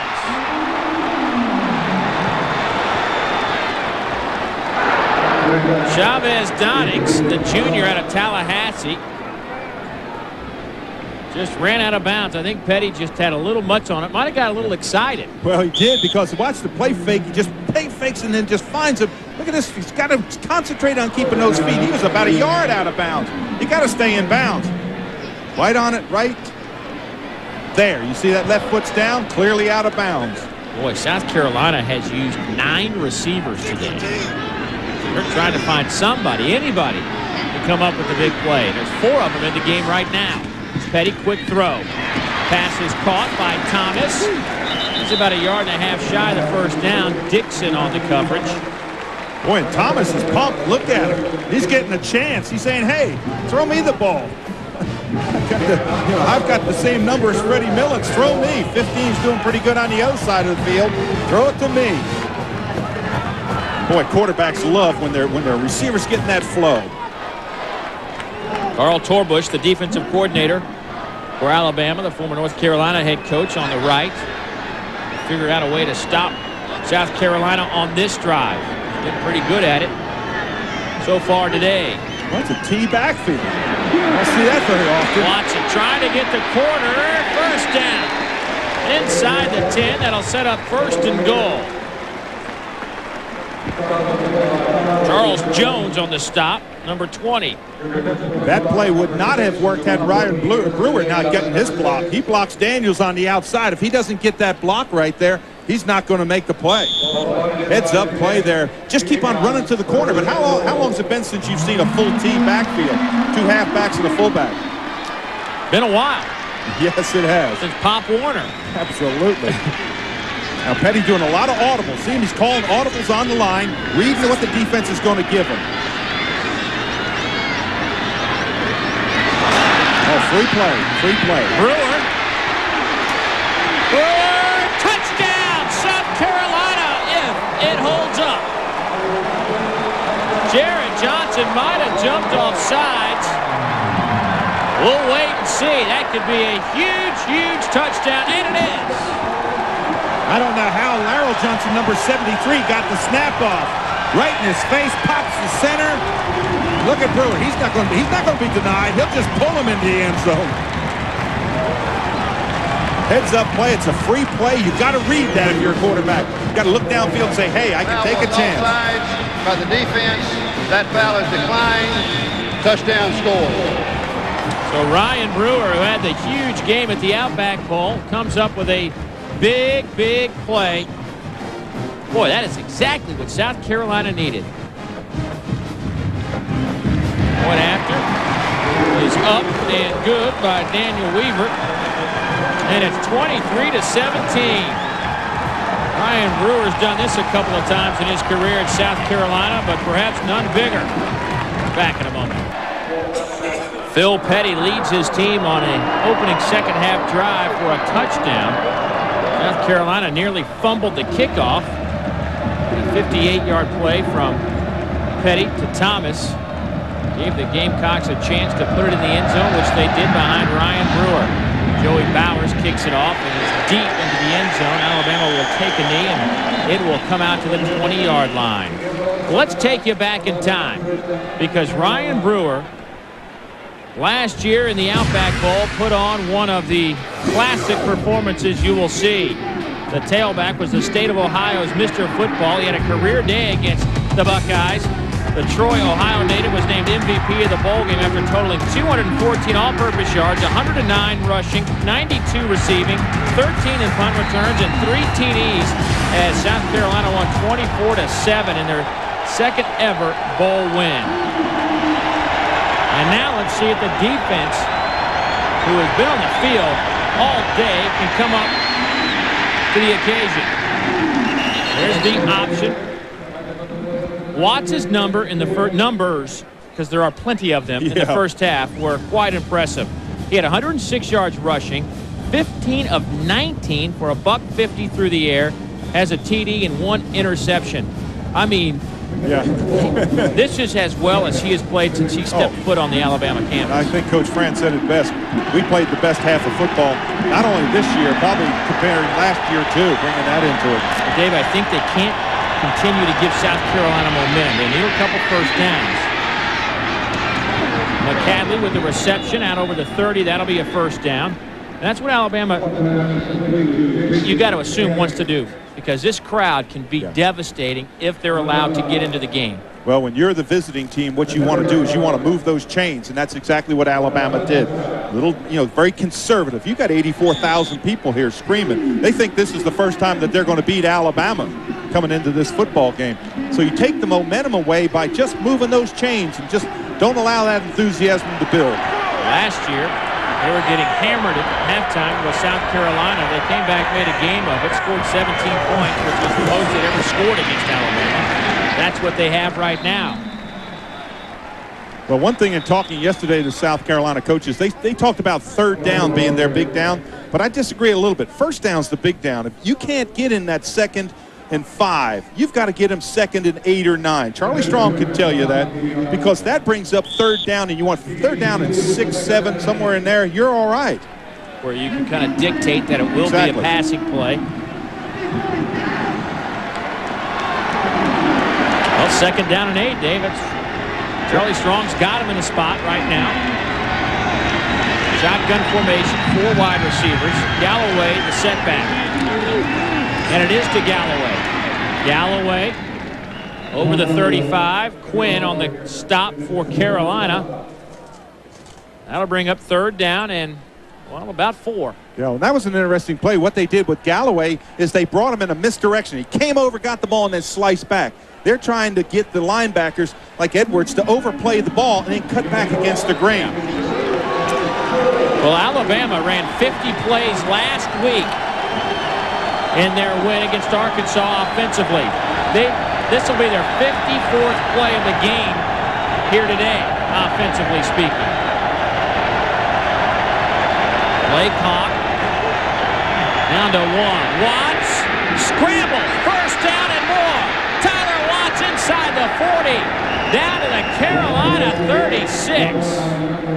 That is pure Tyler Watts. Let me tell you what he did. He went to throw the ball. The coverage was right there. They had taken it away on the outside. Watch this. This is pass all the way. See the way the linemen are sitting? Now, he gets that pressure from the backside, and he just scrambles for the first down. That is pure, just a great decision by your quarterback. And as Franchione says, Tyler Watts is making good decisions this year, and I guess so, after the gain of 25. Collins in motion. Handoff goes to Beard. He breaks a tackle. Picks up 5 or 6 yards on the carry. Dave, one of the big matchups that I was looking at in this football game was the 2 freshmen that sit on the left side of the line, Smiley and Britt. And they've played well. They're coming off the ball strong. They're giving good pass protection. They're controlling Quinn, getting a push on the Langston Moore in the middle. So they're playing well. You don't see many freshmen play at Alabama.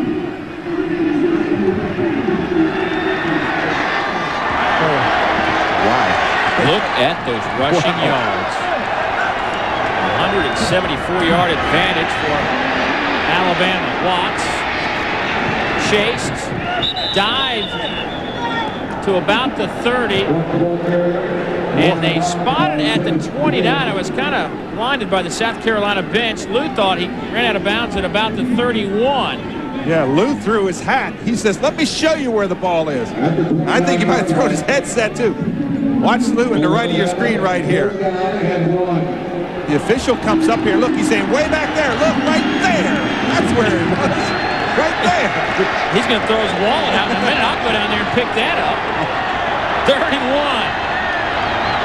I wouldn't be surprised to see South Carolina blitz on this. They had a lot of effect. Here they come. Beard with the carry, and I think that'll be enough for the first down. Well, that's going to be close. They ran a run blitz, and what you do there is you get a lot of penetration. You try to stop them in the backfield. See all those red jerseys coming up there? You got to get penetration. You can't let them fall forward. It's going to be close. You know, this defense has been on the football field a while, and when you talk to Charlie Strong, he's liked the way his defense has played this year. They've given up some yards, but not the big play. But his only concern was they didn't have a whole lot of depth, defensively speaking. And this defense has been on the field for so long, Dave. I've got to believe that's going to start to take effect from this point on. Oh, I can promise you it does, because you never get a chance. When your offense goes 3 and out, you come over, you sit down. I mean, you start to get a drink of water, and all of a sudden it's 3rd down and 7. Your offense doesn't make it. You've got to stand up, get your call, and get ready to go back in there. You never get a chance to get your breath. Who would have thought that we would have 40 points on the board at this point? This is crazy. Watch, pump fakes. Has his man. Is that Millens? Yes, it is. Freddie Millens out of bounds inside the 5. Well, you remember the old play, out and up? That's exactly what this is. Excellent fake by Tyler Watts right here. Watch the head fake. Bang. Throws the arm now. Look back. Millens has got the speed.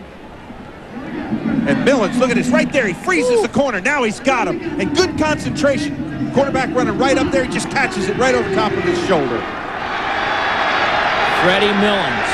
What a day he's having. 8 catches. Down to the 3 goes Galloway.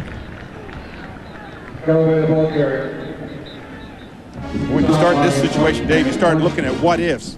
South Carolina needs to hold them to a field goal. Alabama cannot settle for another field goal. They have got to push the football in. Look at Tyler Watts. Just Tyler Watts. That's because the option's running well. He's passing the ball. He's got Freddie Millens. That's an arsenal right there, just having Freddie Millens. Now in motion to the far side. Here's the option. Galloway, he can walk it into the end zone. Touchdown, Crimson Tide. Another impressive drive. Well, that's exactly what you do. If you're a team and you've had a play go against your defense, what do? You don't come out and give it up in 3. You run the option. Great pitch right here. Galloway just puts us down, and like you said, just runs into the end zone. Good block downfield here. Donnie Lau, 49, steps up. Nice block. And gives Galloway the extra yard to get in there. And so Alabama will go for 2.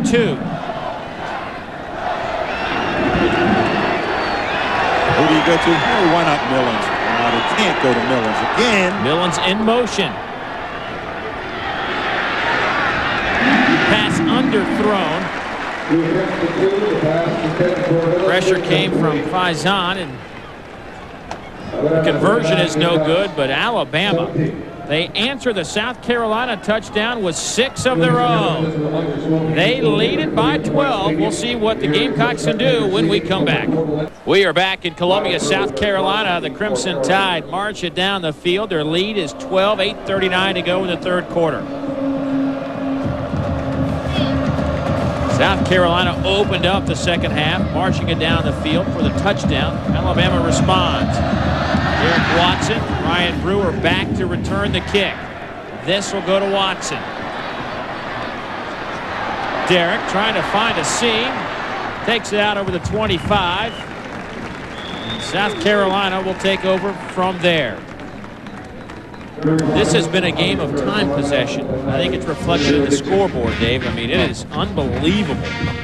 I can't tell you when I've ever seen it worse than that. They've run 27 plays or 9 minutes.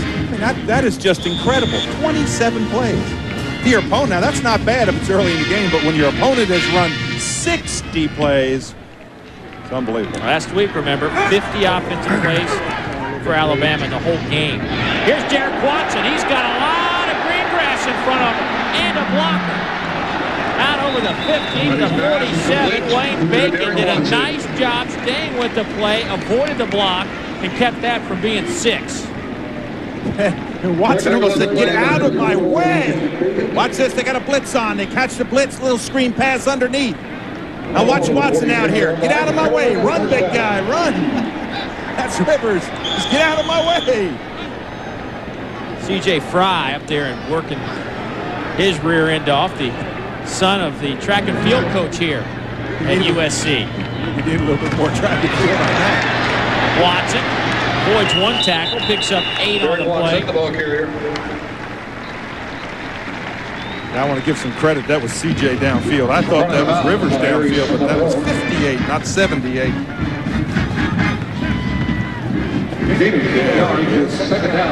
C.J. out of Irmo, South Carolina. His father, this track team here at South Carolina that his father coaches is one of the premier track teams in the entire country. Numerous Olympians and All-Americans. There's Pennick. He picks up the first down.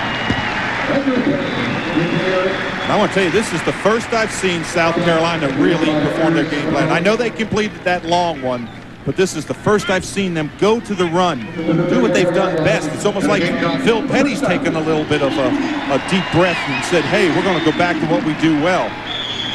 That's what you need your quarterback to do. He needs to step in that huddle and say, hey, listen, everything's gone wrong, but we're still in control of this game. Dave, we haven't seen Corey Jenkins yet. Backup quarterback that came on against Mississippi State and had a strong showing. Petty pump fakes, going for the end zone, just out of the reach of his receiver. That was a tough throw and catch. Matthew Thomas was the intended receiver on the far side. The pump fake. We've seen a lot of them, haven't we? The pump fake and the fumble. Exactly. Little pump fake there. You try it again, that out and up. This is right off the fingertips. That's where you want the ball thrown. You don't want it underthrown. And that quarterback relationship with a wide receiver, that'll get a lot better as Matthew Thomas gets a little bit more reps and plays. Ooh, could be a free play. Petty pump fakes and goes the other way. Needs a block. He's chased out of bounds. Aries Monroe probably is the guilty party, jumping across the line of scrimmage. And you know what's funny? I thought I saw Petty get up and limp a little bit. When he ran out of bounds, I wonder if he stumbled a little bit. He looked like he limped just a little bit. He went over in there. You see him with the referee. But he got up and kind of took like a funny little step.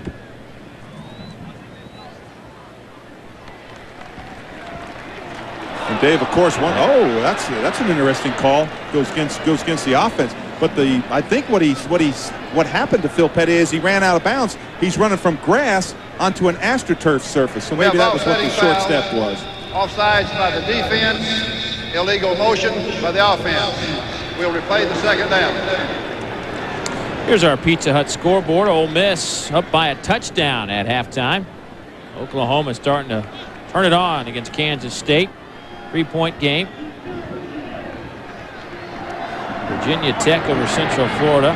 And North Carolina trying to win their second straight in the ACC. So second down and 10. Petty flushed out. Has all day. Has a receiver on the near side. Throws it out of bounds. Donnings was the intended receiver. He was open early in the route. Well, that's where Phil Petty's got to throw the ball back in bounds. Bring your receiver back into the field of play. As he rolls out there, he doesn't give his receiver a chance. He floats the ball. His receiver goes out of bounds, but you bring your receiver back in because his receiver was behind the defender. Too much hard work.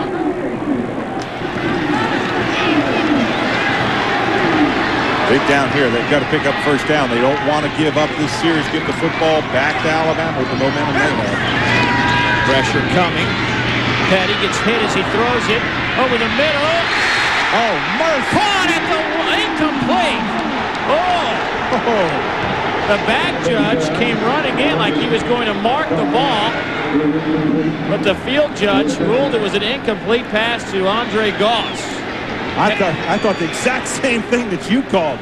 Quarterback pressure that time. Wortham just coming right down the quarterback's throat, right there. And he just laid that ball out. I thought, as you said, I thought the official was coming in to mark the spot, Dave. He said it bounced. Look at this. Wow. Yeah, that definitely hit. That definitely hit. See, the official comes in to mark the spot right there. I thought that was a reception. Here it is, 4th down and 10. South Carolina's 0 for 3 this year. From the backside, Petty goes down. McKay Losier with the big sack, and Alabama will get the football. Can't take this much time. When you step up in that pocket, you've got that much time, you have got to run the football. You can't allow those defensive backs to come all the way around, those defensive linemen to come all the way around their block. But how about that young man? McKay Losier left the game with dehydration a little while ago. So you got to run for that. He only had to make 10 yards. So you've got to run for that. Losier went all the way around the back of the tackle and then came back to make a play. Too long. Alabama 1st and 10. Handoff goes to Galloway, who has a couple of rushing touchdowns today. And by the way, on the last touchdown run by Ahmad Galloway, which was a 3-yard touchdown run, he went over 1,000 yards in his career. He has 1,001 yards for Ahmad Galloway in his career at Alabama. Let's check in with Charles. Yeah, pretty good career, and he's getting a lot of help from his wide receivers who are blocking very well downfield. Remember the last out and up to Freddie Millens? It was set up because they keep chopping the defensive backs down. Hard to pick yourself up off the ground so much and still go into coverage. Tiring. Good point, Charles. Here's Tyler Watts. Fumbles the football. Recovered by Jason McCadley. That's his 2nd fumble recovery today. Keep in mind, Alabama has put the ball on the turf now 6 times today. They've only lost 1. That's a huge stat. 6 times they've fumbled. 1 time they've turned it over. Again, just trying to get that extra yard. Look at the Alabama. Look how opportunistic they are. Right there, the ball just bounces their way. Lou Holtz is over there saying, why don't they bounce our way once in a while? Millens in motion. I'll go right back to the middle. Another pump fake. McCadley gets whacked as he made the catch at the 32-yard line.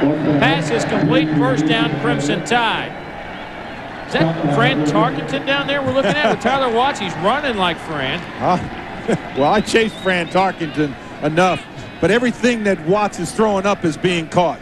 He's got Millen out in the flat. He's just attracting the coverage. He finds McAdley downfield. Everything he's thrown has been completed. 18-yard pickup. 25 1st downs for Alabama. One fumble the football, picked up by South Carolina. Rashad Faison with the huge play, and that's exactly what the Gamecocks needed to get it back into the game.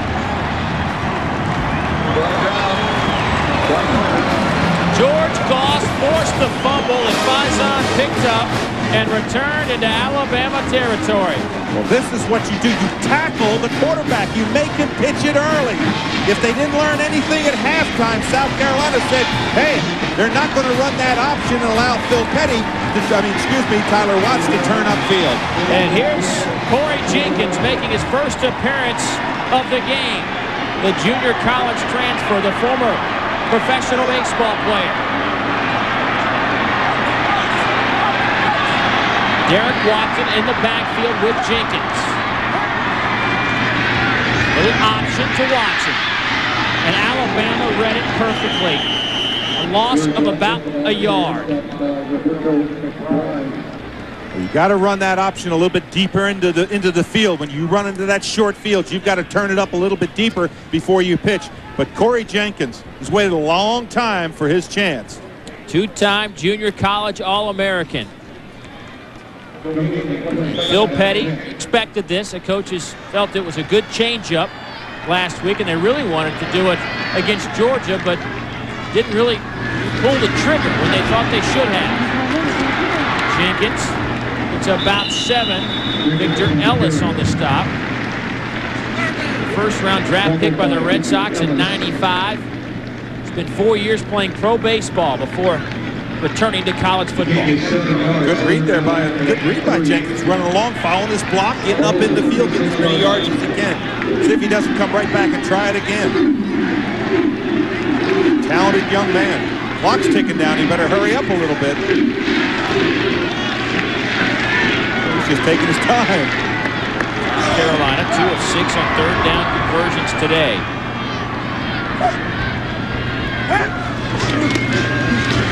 Jenkins has a block or two and picks up the first down. Fake to Watson, and then he keeps it off tackle. And that's the exact same play that Alabama has used so well. Fake to the halfback coming across. Watch this, fake to Watson right there. Now pull it back out and follow your guard. Just run right up through the hole. That's Wharton, 68. He's a big person to follow. 8 of 9, 1st and 10. On that drive against Mississippi State, when he led him down the field for the field goal, you see they ran 16 plays. Jenkins carried it 11 times for 75 yards. They say he's got a great arm. He's just not accurate in the games. He throws that up for grabs, and it goes out of bounds. Boy, he's lucky he didn't get grounded. Daniel Brooks coming in. No, excuse me, I should say Brooks coming in there, getting that great pressure in there. Pulls him down. When you get your hand on him, you can't let go of him. Brooks Daniels just comes up there, gets that hand in the back, and whoo! Wow. Talk about strength. Yeah. You better believe it. But he's really fortunate he didn't get just throwing the ball downfield. Phil Petty comes back into the game on 2nd down and 10. Jenkins moves the chains a couple of times and turns it over to the senior Petty.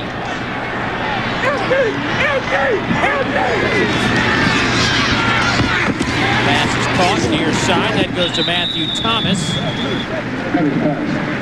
I'll tell you this, I think that we have seen the emergence of Matthew Thomas, number 15. He played well. Well, college football fans, visit Huddle House and play our fantastic football game where every scratch and match card has a winning combination. Thousands of prizes will be awarded, including a new Dodge Ram quad cab truck. Come on in and try your luck. Yeah, how about the quarterback pressure last year, Dave? 20 pressures on South Carolina quarterbacks. Petty didn't play in the first half because of a bad ankle, but came on in the second half. Today they put some pressure on Petty as well. Bring in the blitz. Petty lofts it up corner of the end zone, looking for Thomas. Flag down. Thomas got bumped out of bounds by Dixon. That's a good call. He forces him out of bounds, pushes him out of bounds.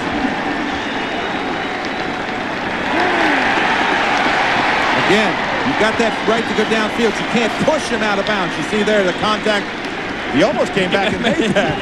That was awfully close. Again, coming off the line, one-on-one, you're trying to get that. You see him push him right out there. By the defense.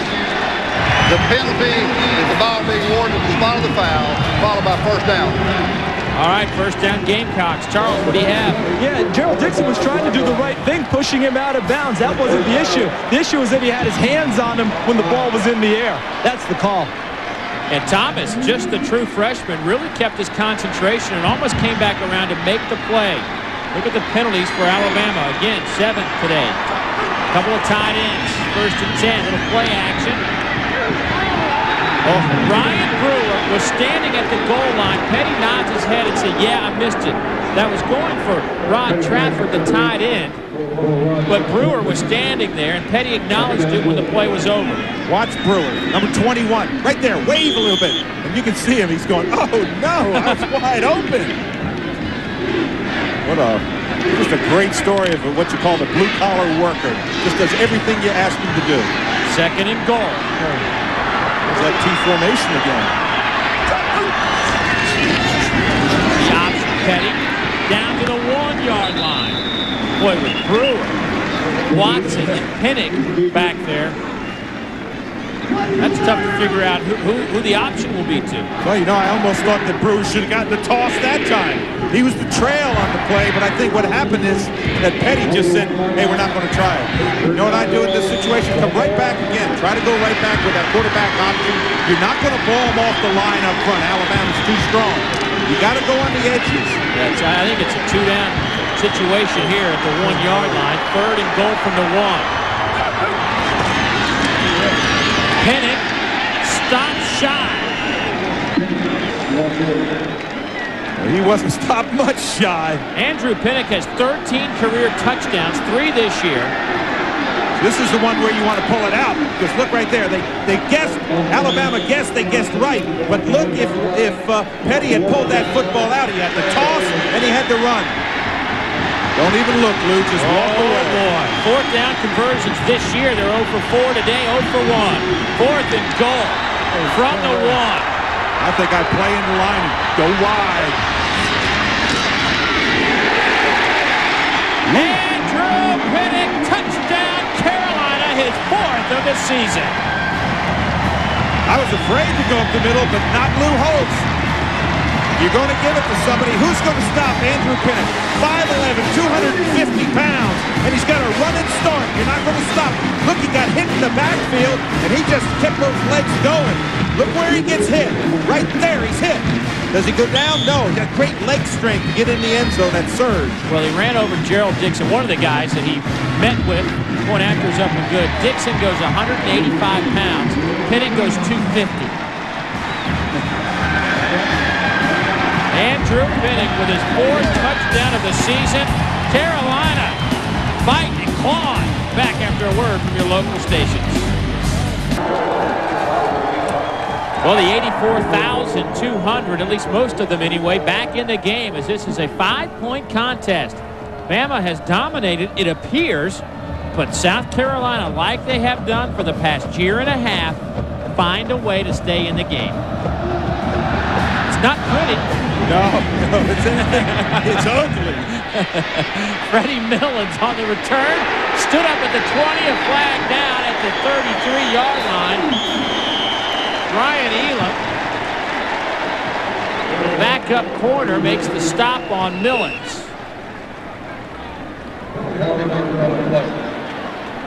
Brooks Daniel may have been hurt on that play. He's the one that's limping off. Ooh.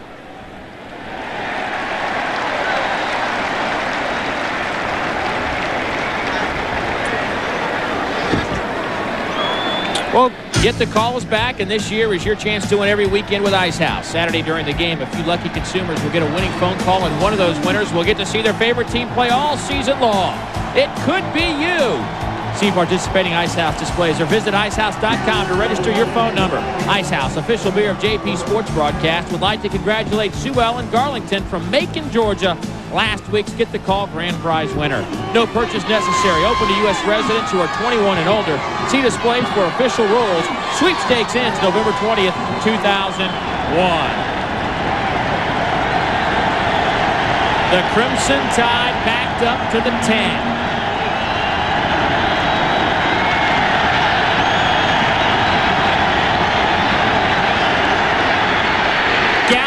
Loses 3.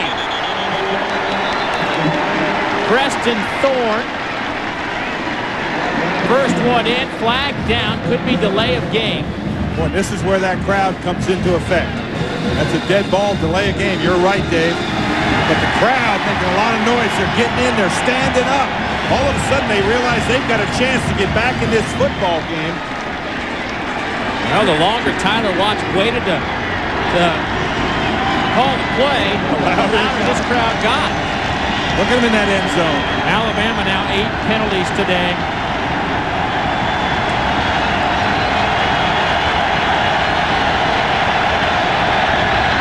Oh, he's trying to call an audible.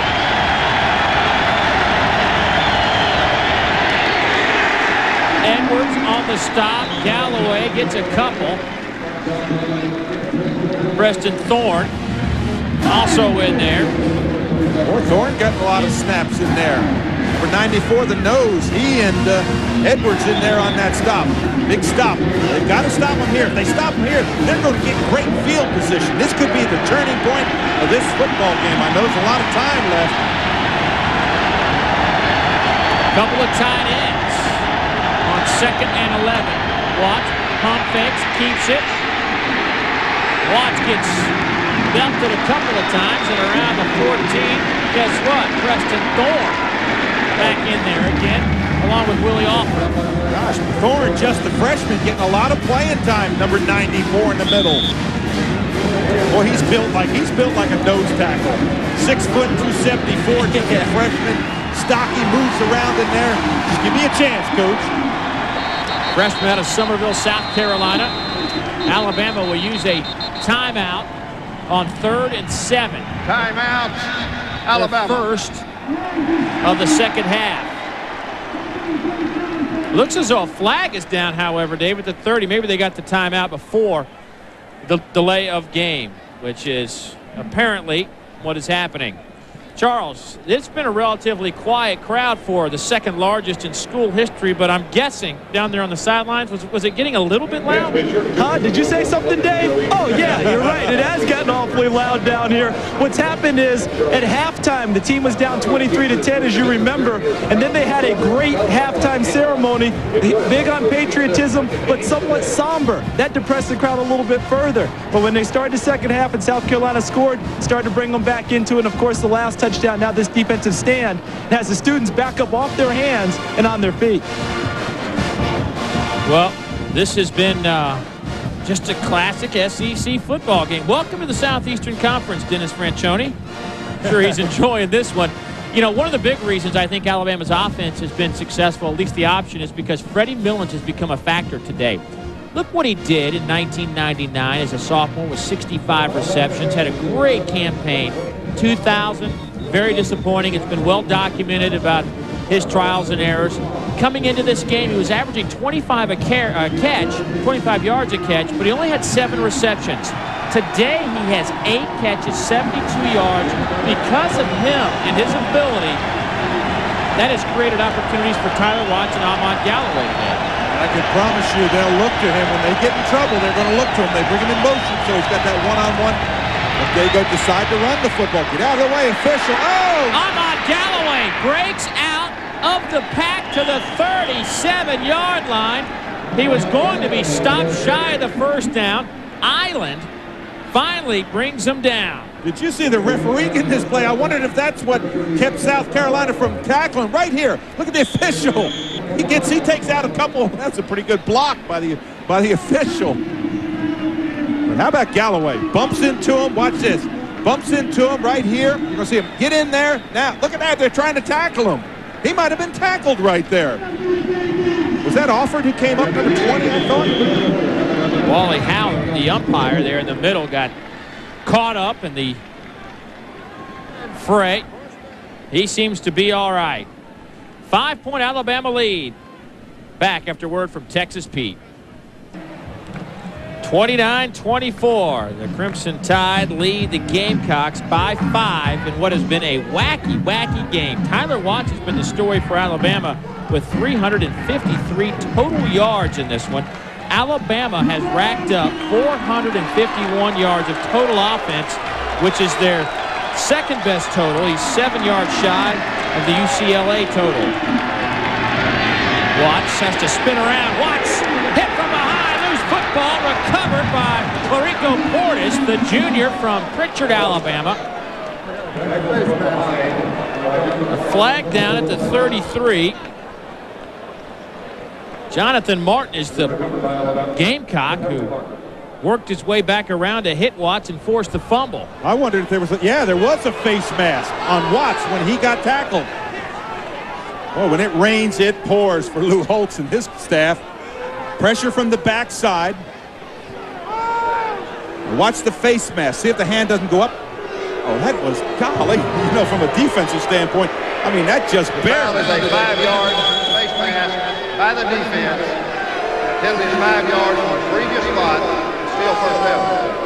From the previous spot as opposed to from the spot of the foul, yeah, which is a difference because Watts would have lost about 8 yards on the play. So that'll bring up 1st and 5. As the fourth quarter unfolds in front of Lou Holtz's eyes. Good down to try to hit something here. Hand off to Galloway. And I think he might have hopped real close to that first down. Edwards on the stop. Kalimba now with 7 tackles today. That is a first down for Ahmad Galloway and the Crimson Tide.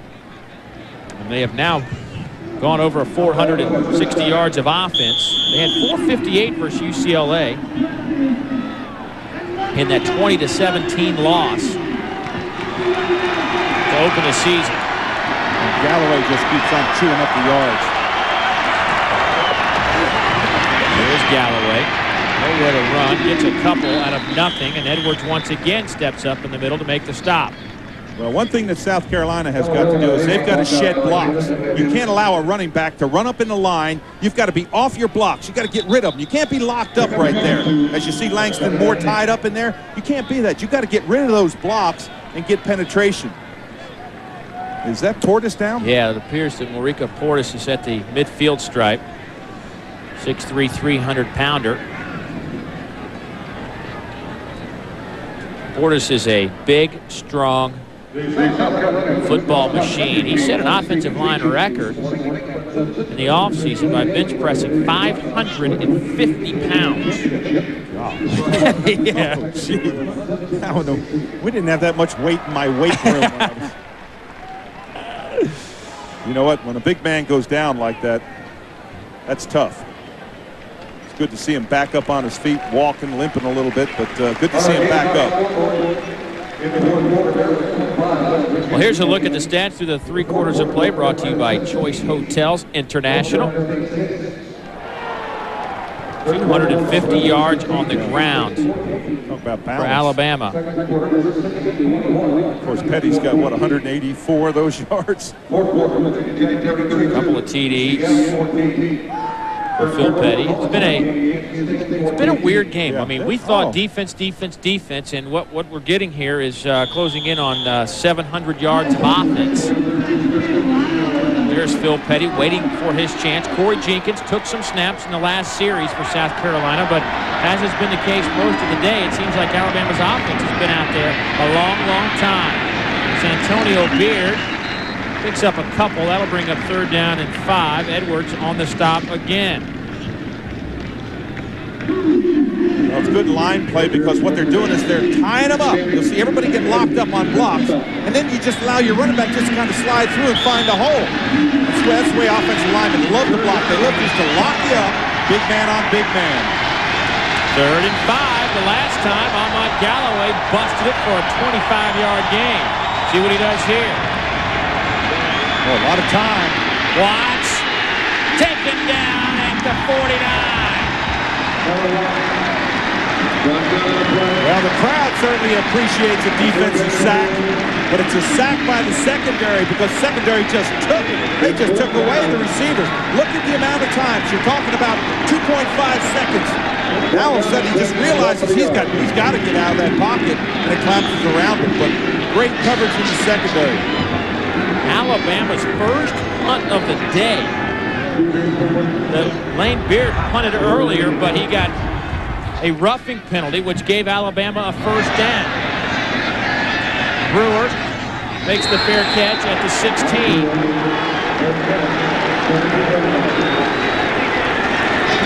So South Carolina's defense holds tough when they have to. We've got 12 and a half minutes to go in a 5-point SEC contest.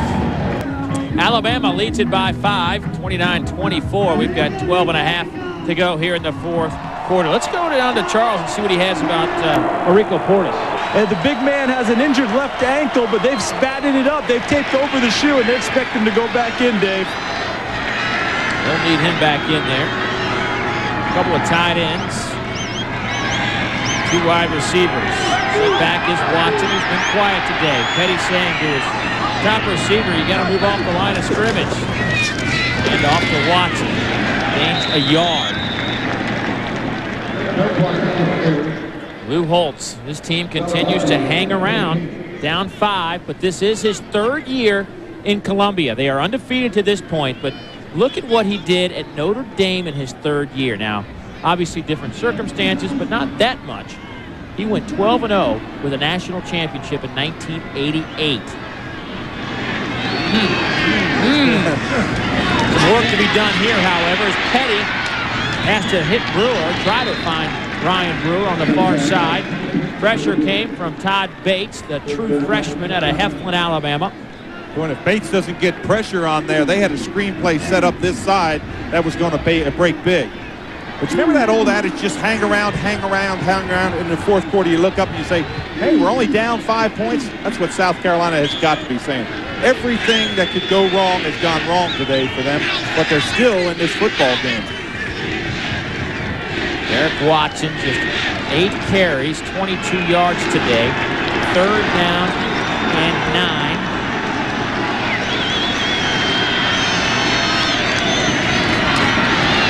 Petty has some time. Steps up in the pocket. Nowhere to go. The coverage was absolutely outstanding. Kendall Moorhead brings Petty down at about the 18-yard line. Boy, everybody is covered. Watch this. This is all 22 players. As they drop back, you're going to see one-on-one coverage out here that's just incredible. They're just locked in them. Right in there. Look, nobody's open. You see everybody's got men around him. There's no place for him to look downfield and throw. Good seam coverage, good coverage. They just collapse the pocket, come up on him, make the sack. Outstanding play. Aberdeen to punt it away to Freddie Millens. Freddie says, get away. Ball rolls out at the 48 of South Carolina. That is good field position for the Tide. Well, fans, JPSports.com has the coverage you want. No one knows the SEC like JP Sports, and we bring the information to you online. Tune in each week for previews of upcoming games, broadcast information, and many other exciting features. For the inside scoop, log on to jpsports.com. And quit sending Dave Rowe obnoxious emails. Those are great emails. What do you think they're saying in Alabama sideline? Please don't fumble the ball. Protect it. Pump fake, Petty. McCadley, pass is caught. Incomplete at the 23-yard line. Goodman on the stop. We have seen both Petty and Watts pump fake down the middle and throw the out pattern all day today. Now McCadley's on the outside. He just kind of gives the hedge. Now he just kind of gets lost in the coverage. You see how he kind of just slowed down a little bit? Allowed the corner to go over to where they thought they were going to throw it? Charles, you were a defensive back. What does that pump fake do to you? Well, it makes you flat-footed. Andre Goodman has been victimized twice on the pump and go. One time he played it well, turned into an interception. Here's Galloway on the option. Galloway breaks a couple of tackles. He takes it to the 16. Like I said, they're going to make the quarterback pitch the ball. That time they zeroed in on Watts as he came along the line. They're not going to allow him to turn up. Right there. Force the quarterback. Unfortunately for South Carolina, they didn't have the corner come up and make the tackle. Rezon came up and played Watts. I have a feeling at halftime that's what they talked about. Somebody's got to hit the quarterback. You've got to make him pitch the ball. Beard in at tailback. Beard gets the call. Beard down to about the 12. That's going to be close to the first down. I don't know if he got it or not. Kenny Harney on the tackle for Carolina. Well, this is just big man on big man. You see Britt there, 70. See a little trap play out here, but look at that leg strength just to get that little seam and just keep on picking up yards. I can promise you, Alabama, all they want to do is just keep that clock moving, keep moving those chains, those first downs. Hey, rushing yards. Wow. 271 to 55. Yeah, but look at Watts. 151 of those is Watts himself. Galloway, the setback. He gets the handoff. Nowhere to go. Inside the 10, down to about the 9. Dave, I can tell you in the defensive huddle right now, they're drawing a line in the sand. They're saying, hey, you just got to stop them. Can't let them in the end zone. On the offensive line, they're looking at those big guys up front. Portis is back in there. You got Ephraim in the middle. You got Smiley, Britt, Ellington just saying, hey, big man, this is your best time. Just straight ahead. Nothing fancy. Just drive them off the line. Jones and Sanders, tight ends, both in the game. Here's the option. Watts keeps it. He'll walk into the end zone. Untouched. And Tyler Watts with a 9-yard touchdown, having a career afternoon in Columbia. I can tell you this, Tyler Watts has brought the option back to college football today. They have not been able to stop him all day. He reads it, just finds that little seam, and you've got to credit those big linemen. They've locked up the defensive lineman, and he just walks in. Look at the hole there. Anybody could run through that. That's his second rushing touchdown today. Tyler Watts has led this Alabama team on 76 offensive plays that have amassed 508 yards. Thomas's point after is up and good. Well, how do you do Tyler Watts? South Carolina now in a real big hole. They trail by a dozen, just over 9 minutes to go. Alabama 36, South Carolina 24. Who would have figured this? 60 points on the board. These two 9 minutes. USC came in giving up just 12 points a game. Alabama came in giving up 13. That was 12th or 13th and 16th nationally. Brewer, 2 yards deep, a little reverse. Couple of blocks.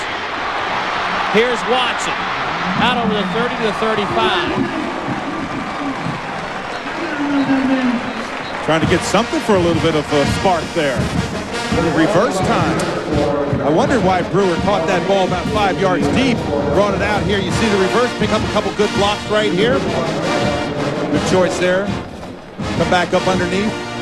Trying to get any kind of a spark to get back in this football game. Down 12 points. They need something good to happen.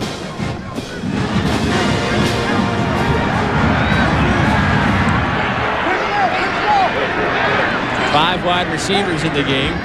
Petty, shotgun, gets hit as he throws it, but Brewer makes the catch and picks up the first down out over the 45. Sean Toure on the stop. Boy, that was a good stick right there. Watch Phil Petty when he drops back here. Bang! That's Monroe, number 22. He sticks him. He's coming after him. And they're doing that when they go into that shotgun. They're bringing outside pressure on him, trying to make the quarterback make that quick decision. Petty made a good decision that time. Gain of 11 makes it 1st and 10. 5 wide receivers. Petty out to Brewer again. 3 Alabama players, 4, 5, 6 around the football. Aries Monroe leads the way. Aries Monroe, named after the Greek god of war, by the way. Ooh. Wow, he's been digging in his record book. Aries out of Tallahassee, Florida. A senior. Phil Petty has seen quite a bit of Aries today. They've probably spoken a time or two. Yeah, they've checked out what each one of them ate. Right down the throat. Probably went to Huddle House. Yeah. Petty to throw. Wide open in the middle, a seam in that zone defense.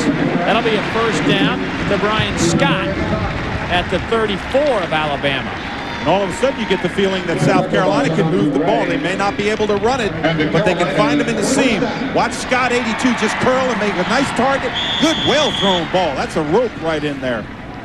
Again, nice throw, just a level pass. He just waited for him to break into his little seam there. All of a sudden, you've got the feeling that Phil Petty is going to wake up a little bit the passing game. Gain of 35. Pressure coming. Pass is complete. That's Andre Goss. He takes it inside the 30. Ray on the stop for the Tide. Boy, it's an interesting adjustment that Alabama is doing. What they're doing, every time there's no back, quarterback sitting back there with 5 or 4 or 5 wideouts, they're running an edge pressure on him, just trying to make him make that quick decision and hope that he makes it wrong. So far, Phil Petty's made some good decisions. Again, here it is. 5 wideouts, no blocking back. Come with the pressure.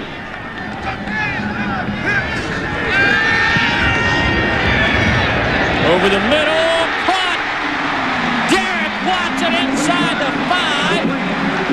First and goal, Gamecocks. And wake up offense. The offense is waking up. Another Carolina. Right there. Now watch this play. He's going to go down the field. He's going to break to the post. Right inside. Now right there, he's wide open. Use that body, go up high, use that body, and come down with it. And great blocking across the front by the offensive line to give him time. Watch it to the goal line. Touchdown, Carolina. We got a ball game.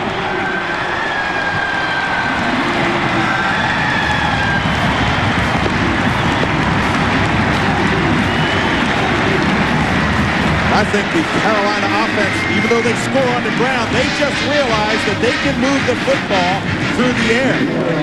And in a hurry. And in a hurry is right. That run, that 5 wide out formation that they used just marched them right on down the field. They didn't allow Alabama to make changes. Point after is missed. Well, it's not 6-point game, so it's not that great. It's not that At great. least we say that now.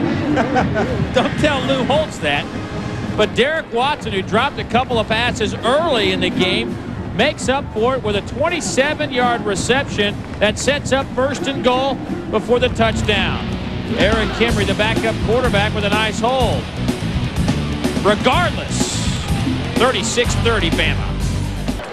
66 points put on the board by Alabama and South Carolina. 6.5 to go in the football game from Williams-Brice Stadium. Phil Petty marches the club down a little over 2.5 minutes to make this a 6-point game. Alabama to receive the kick. It's a line drive taken by Millens at the 6. Freddie out over the 20 to the 21. It has been a long, complicated story, but here's an idea of how we got here. Well, it started off with McAdley catching that touchdown pass out in the flat wide open. Well, they do turn right around and find Scott. South Carolina does for a touchdown. Then Brewer goes in the end zone for a touchdown. Back to Alabama. No, Pinnock this time first. And then what happens? Watts says, hey, I'll just carry it in myself. This has been an offensive show. And then this last touchdown by Watts after that long reception. You want offense? You got to love this game. Yeah, who would have thought? Wow. That's why you play the games, Dave. Amen. That's why you throw away all the notes that you have. Galloway stuck after a gain of maybe 2 by Langston Moore and Kenny Harney. Well, Galloway's been a workhorse. They know they're going to go to him. If you're South Carolina, you know you're going to go to him. He's had 20 carries, 75 yards. Dave, South Carolina had given up 36 points in 3 games to this point this season. They've given up 36 today. Alabama's given up 39 points on the season combined. Today they've given up 30. Look at all those offensive numbers. And look at the great play coming from Antoine Neesmith from his free safety spot. A loss of about 4 on the play. Boy, Neesmith, he got hurt, got nicked, but he's back to play. Watch number 1 come up here. This is the way you play the toss if you're the strong safety. You come up and you hold on and bring them down. Force the quarterback to pitch.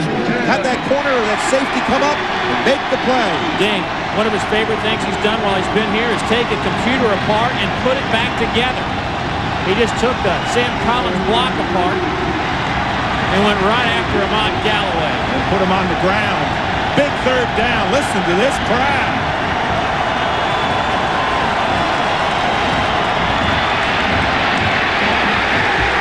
Santonio Beard stopped by guess who? Antoine Neesmith, who missed the last 6 games of the 2000 season with a knee injury and has been bothered by an aching back and didn't play 10 days ago against the Bulldogs. Boy, and he reads it really well. Look at him come in there. That's form tackling. That's getting that head right in there. Look at the enthusiasm. I can tell you, if you're any kind of a player and you have to sit down, well, when you get your chance to return, you're pumped. The second official punt of the game by Alabama.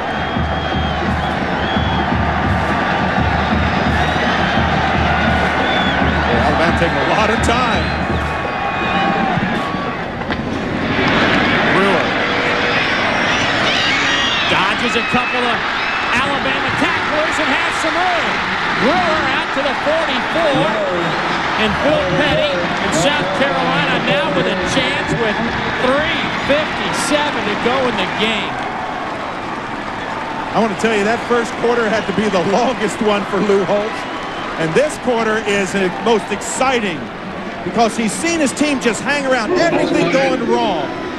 All of a sudden, he's got a chance to get back in and even win this football. As bad as it looked, Dave, at times, that is one thing about Lou Holtz's club. They never really lost it, so to speak. That's exactly right. They held them to field goals, not touchdowns. That made a difference. They're back in that 5 wide receiver. They were really successful the last series with that. Oh! Petty, pump fakes. Out over midfield, about a yard shy of the first down. Dave, this is quarterback draw all the way. What you do is drop back right thinking, and let everybody get a block. Now you pick up hoping that everybody's wide out there, and they guessed right. They picked up 9 yards on the play. The 5 wide out set has worked to perfection for Phil Petty. Gain of 9. Petty just shy of 250 passing yards. 4 wide receivers on 2nd and 1. Dave, you try to go for it here. Oh, you just keep that ball going. You got to pick up your first down. You got 2 downs. There's no Lamar on this drive. Petty tries to run a little Tyler Watts option and picks up the first down. Hey, stay conservative. You got a lot of time. Hey, Alabama's run the option successfully. Why not South Carolina? Phil Petty says, I can do that. Here's our Pizza Hut scoreboard. Ole Miss putting up 35 on Kentucky. Northwestern now trailing by 3. Nebraska all over Missouri. Virginia Tech with 46 points. And North Carolina beats NC State. Big win. Well, you know what's interesting? They use Derek Watson, number 22. He can play wide out. He's a running back, but he can play wide out. He's a great receiver. Petty with a lot of time. Pass is caught inside the 10. It goes to Andre Goss, the redshirt freshman out of Conway, South Carolina. It's 1st and goal, Carolina. Goss is getting his shot to play. He's just a freshman, and you want to use your body.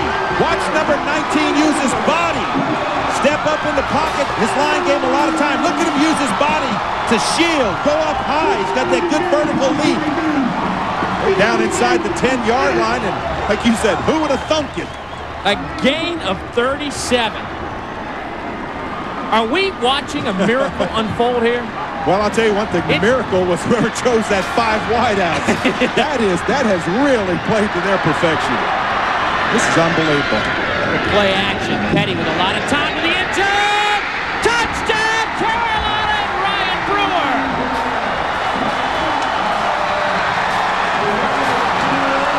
Rod Trafford, the tight end, makes the grab. And Carolina comes out of nowhere to tie the game.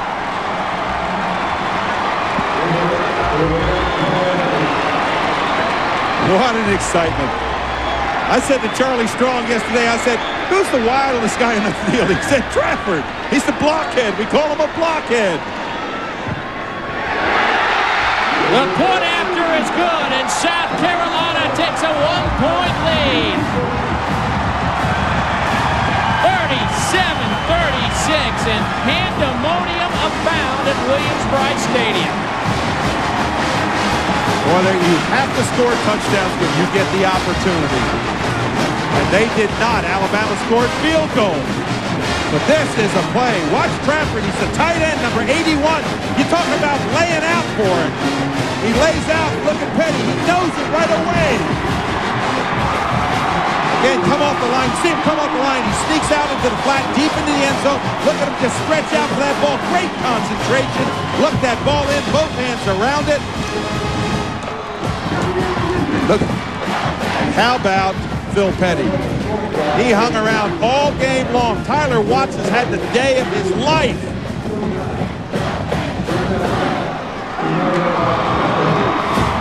Absolutely incredible. That's a lot of points, partner.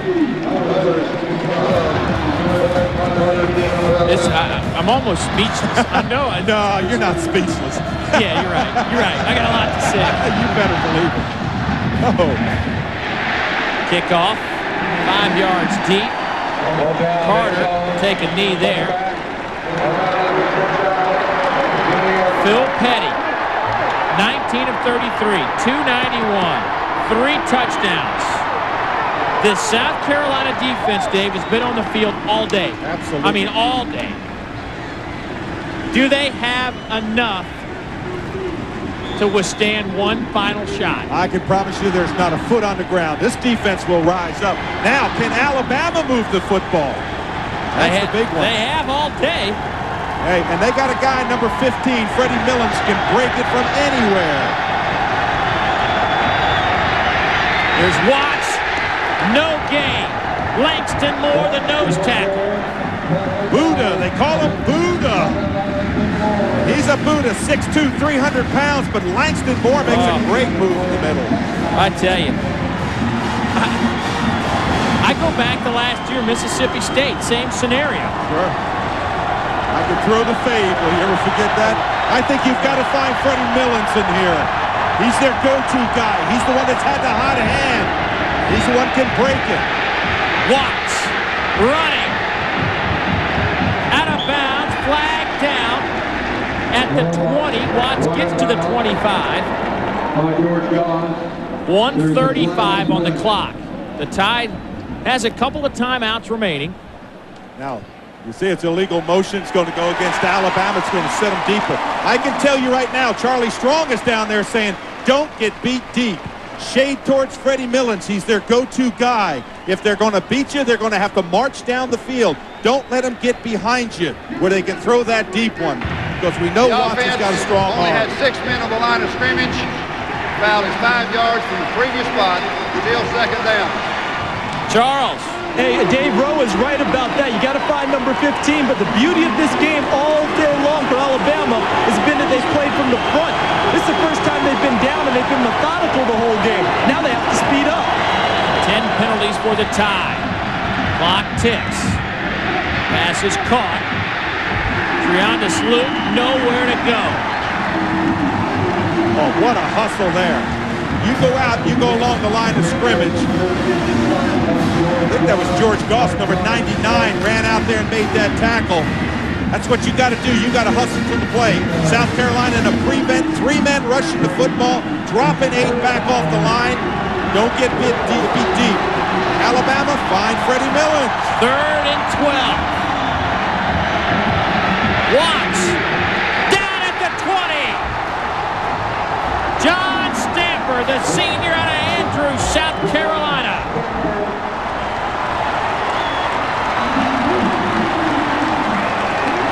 Boy, you got to credit the secondary. No place to go. Look to the right. Come back. Look to the left. Stamper, number 91, gets in there. Timeout on the field. It is 4th down and 9. This, without a doubt, is the ball game. Oh, that's a great statement. Well, let me tell you what I would do. If I'm Alabama, I'd run Freddie Millens in that short motion and let him turn upfield. When you get motion, you get one-on-one coverage. And then let him come across the middle, see if you can find him. He's caught everything that's been thrown his way. You see him right in the middle of the huddle there, number 15. He's the important go-to guy. Charles, what do you think about 4th down? Hey, guys, I'm going to pose the question to you. Do you just sit back and zone in this situation and give Watts time to throw? I don't. If I'm Charlie Strong, I go to my strength. I send someone, but I'm smart about it. It's not an all-out go after him, but you send someone to make sure he steps up and throws on rhythm, as opposed to sitting back and finding time and letting receivers run free. Oh, Charles, they've been getting pressure on him with the 3 down linemen. Give us defensive linemen a chance. Hey, they can get pressure on him. Come on, Charles. Look at the Make a crowd. play on this one, big guy. Charles, how loud is it? It is unbelievably loud, Dave. And it's been loud here before. This is the loudest I've ever heard it. Hit the ground. Incomplete. Carolina will win it. Carolina with their backs against the wall. When it looked as though they didn't have a chance. Late flag. Maybe celebration. A dead ball penalty. But you're right, Dave. They didn't have a chance in this game. You remember that first quarter? I don't think they ran a play. Oh, unbelievable.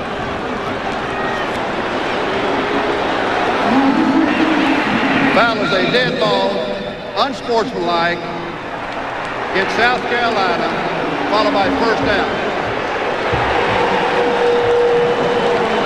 Here's the 4th down and 9 play. Millen slips. The ball was a little bit low. And, you know, what an effort by South Carolina. But Alabama, they owned this game for 55 to 60 minutes. Well, and give credit a little bit. I know it's really disappointing to Coach Fran, but give credit to South Carolina. They went to that 5 wide out with no backs. They completed, marched them right down the field. You made mention of it. No time. They came right back with the same formation. They used Derek Watson as one of the 5 wide outs, and again marched right down the field. What a gutsy performance from Lee Holtz and the South Carolina Gamecocks. And how about Phil Petty? You're sitting over there, and you're watching the other team's quarterback. He throws for 300 yards, runs for 300 yards. How about Skip giving Dad a hug? They said they were going to open it up offensively, and I don't know how much of the playbook they used, but they put up 37 points, which was just good enough. This one will, folks, go down in the annals of South Carolina football history. They break the 10-game losing skid to the Alabama Crimson Tide. What a game in Columbia. We will come back. Stay with us on Jefferson Pilot Game of the Week. Might have just been the Game of the Year.